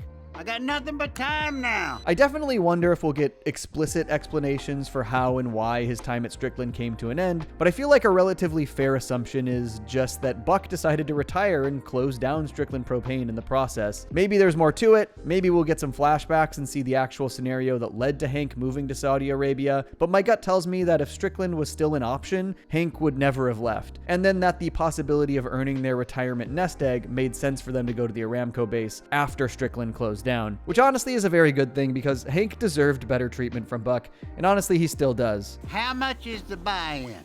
That's the same amount as you used to pay me in a year. Well, that's nothing. Basically, Buck straight up tells Hank not to invest in Born No More, and then Buck fully buys the final available shares and takes Hank's place. Brutal and kinda classic Buck. Even in his mid-70s, he's just absolutely selfish and screwing Hank over. I love the way this continually ramps up the reasons Hank would feel this intense FOMO. His friends, family, and former boss/business role model all getting in on it while he sits it out, plus the perks and free equipment, including trucks. Oh, and Nolan Ryan is there too. Not to mention the fact that the stock is just going up, up, up, and they are all making money. I really felt like this was the perfect storm to see Hank go against his gut and stubborn nature and give in to the peer pressure, buying stock far too late. It really just was a barrage of circumstances that would make him falter in his convictions. And he buys in just in time for the stock to absolutely crash out. Oof. At least it leads to one of the best bois of the season, though. But damn, did I really love this resolution, because as it turns out, Peggy sold her stock before the crash, getting out at the right time and recognizing that Hank's safer and lower risk tolerance was what convinced her it was all happening too fast. I made the right decision because of you. I guess we do make a good team. I love that this doesn't frame either of them as being in the right, and that they complement each other's sensibilities. If either of them had gone all in on their initial convictions, they wouldn't have gotten much of anywhere. And the resolution being that they tag team the next decision for their investment money is really sweet, particularly given that it's to invest in John Redcorn's Red Corn. Also, genuinely kind of amazing that the final scene of the revival season included John Redcorn, given Jonathan Joss's tragic murder before the season began. I believe we'll still get his performance in season 15, but honoring him with the final scene in the final episode was fitting this year. But overall, this was a really sweet Hank and Peggy story. I think highlighting those ways they complement each other as a couple works really well, showcasing both of their strengths and weaknesses. Hank's stubborn, repressed attitude might force him to miss out on opportunity, while Peggy's gung-ho leap before you look attitude might cause her to make rash decisions. Together, they reel it into a happy medium. And I like that where the A story is about a 30-year marriage still finding the ways they fit together like a puzzle, the B story is about the beginning of a relationship finding how they fit together as well. And this is the part of the episode I most want to talk about, the Bobby and Connie of it all. Honestly, I really love that this was an ongoing development over the course of the entire season. Obviously, King of the Hill has always had slight serialized elements throughout, but this felt like a really effective through line that anchored the revival. After the events of conscious uncoupling where Connie and Shane broke up, Bobby and Connie are now going on their first date as adults. And that is a slightly awkward circumstance. Obviously, they have all of this history and familiarity, but they both lived so much life since then. And that's really what this entire B story is about. Bobby schedules their first date to be at this fancy violin concerto, because he knows Connie loved violin, only to learn, You don't play violin anymore?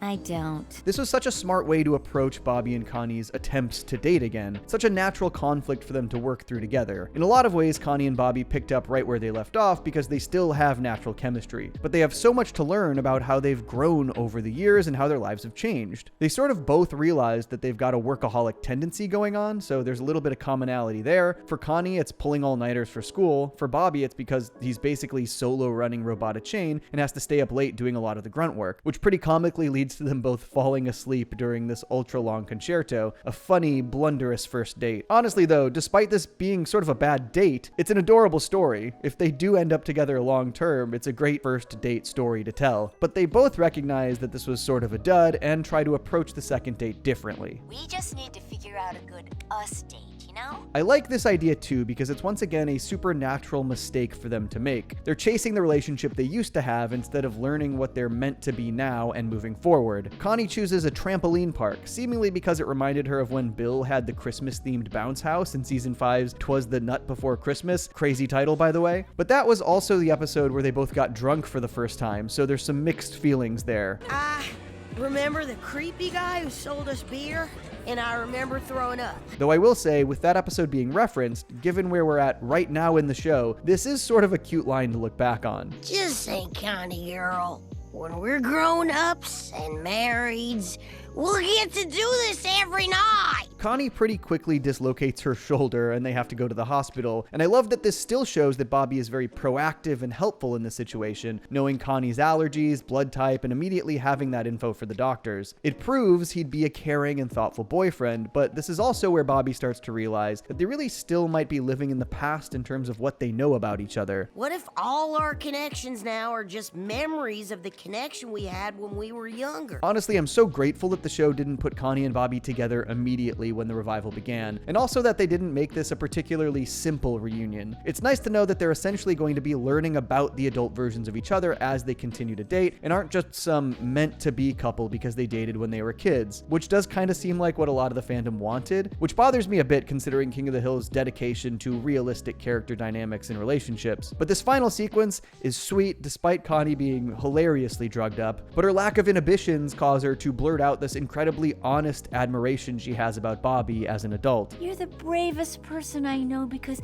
you knew exactly what you wanted to do and you are doing it. I really loved the detail that this final thing we see them geeking out about are related but not identical. They're both talking about cool things happening in South Korea, but Connie is talking about quantum dot emitters and Bobby is talking about kimchi, leading them to being interested in traveling there. To me, that's always been an important formula in a relationship, having overlap in interests but not one-to-one interests, things you can share with your partner and vice versa, and subsequently share in each other's excitement through their eyes. I really do think that this through line with Bobby and Connie was my favorite aspect of the revival. It felt so naturally paced, and even as someone who basically went on record saying I didn't really want them to be together in the revival, the fact that they built to it instead of introducing it as a given or expectation made it really work for me. And that is all I've got for King of the Hill Season 14, Episode 10, A Sounder Investment, but let me work through some of my feelings on the season as a whole before we go. I know I've echoed these sentiments across all of my coverage for Season 14 of King of the Hill, but I just cannot express how much I adored this revival. I feel like King of the Hill was the show that would be the easiest to absolutely mess up in an attempted return, and somehow, even with plenty of new writers on the staff, they just so beautifully captured the spirit of the original series. It's been so cool to not only be surprised and captivated by the revival, but to see that the majority of fans agree that it is of impeccable quality. I think the most important thing here is that the show understood the assignment when it came to the characters. Nobody felt out of place. Nobody felt like they had been flanderized. Everybody felt like the characters I loved and remembered. They didn't overly rely on finger pointing at modern trends. They naturally introduced those modern trends to these familiar characters, and the stories bloomed from there. And they adjusted pretty seamlessly to fit the modern TV landscape. Even with just 10 episodes, they managed to deliver 10 distinct episodic stories that also delivered a satisfying ongoing through line for Bobby, adapting slightly into the serialized age without betraying the core of the show. I do think that the new season seemed to avoid leaning into explanations and backstory for how or why things have changed, to slightly mixed results. They give pretty minimal explanation for the new status quo. We don't see how Hank left for Saudi Arabia or what it took for Bobby and Chain to partner up when starting Robota Chain, and I think that largely worked to its benefit. It allowed us to focus on where the characters are now, not where they've been, but I do think there are some notable places where this didn't serve them. The fact that Luann and Lucky were not even mentioned a single time really stood out to me. Obviously, there is a portrait of them in the Hill House, but I was expecting that we'd get at least some insight into how or why they left and where they are now. Though given some of the buzz from the writers in interviews, I expect that we'll get a definitive answer at some point in Season 15. They seem to imply that they were written out pretty specifically, though if I am being honest, I really felt the hole in the show where Luann used to be. She remains one of my absolute favorite characters, and while I'm less attached to Lucky,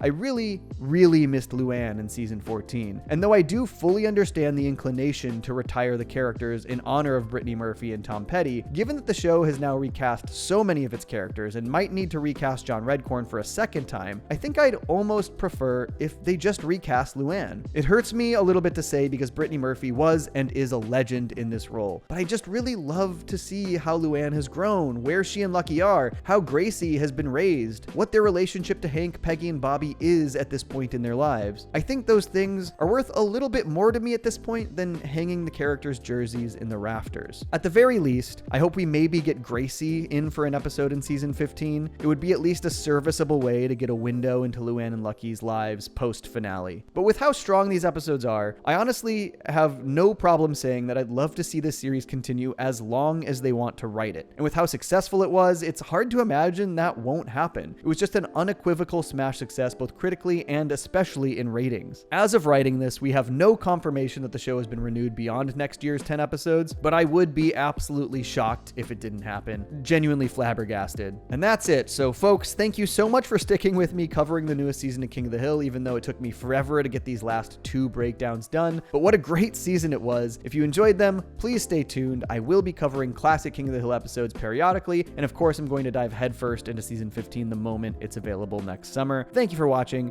and I'll catch you soon. Peace.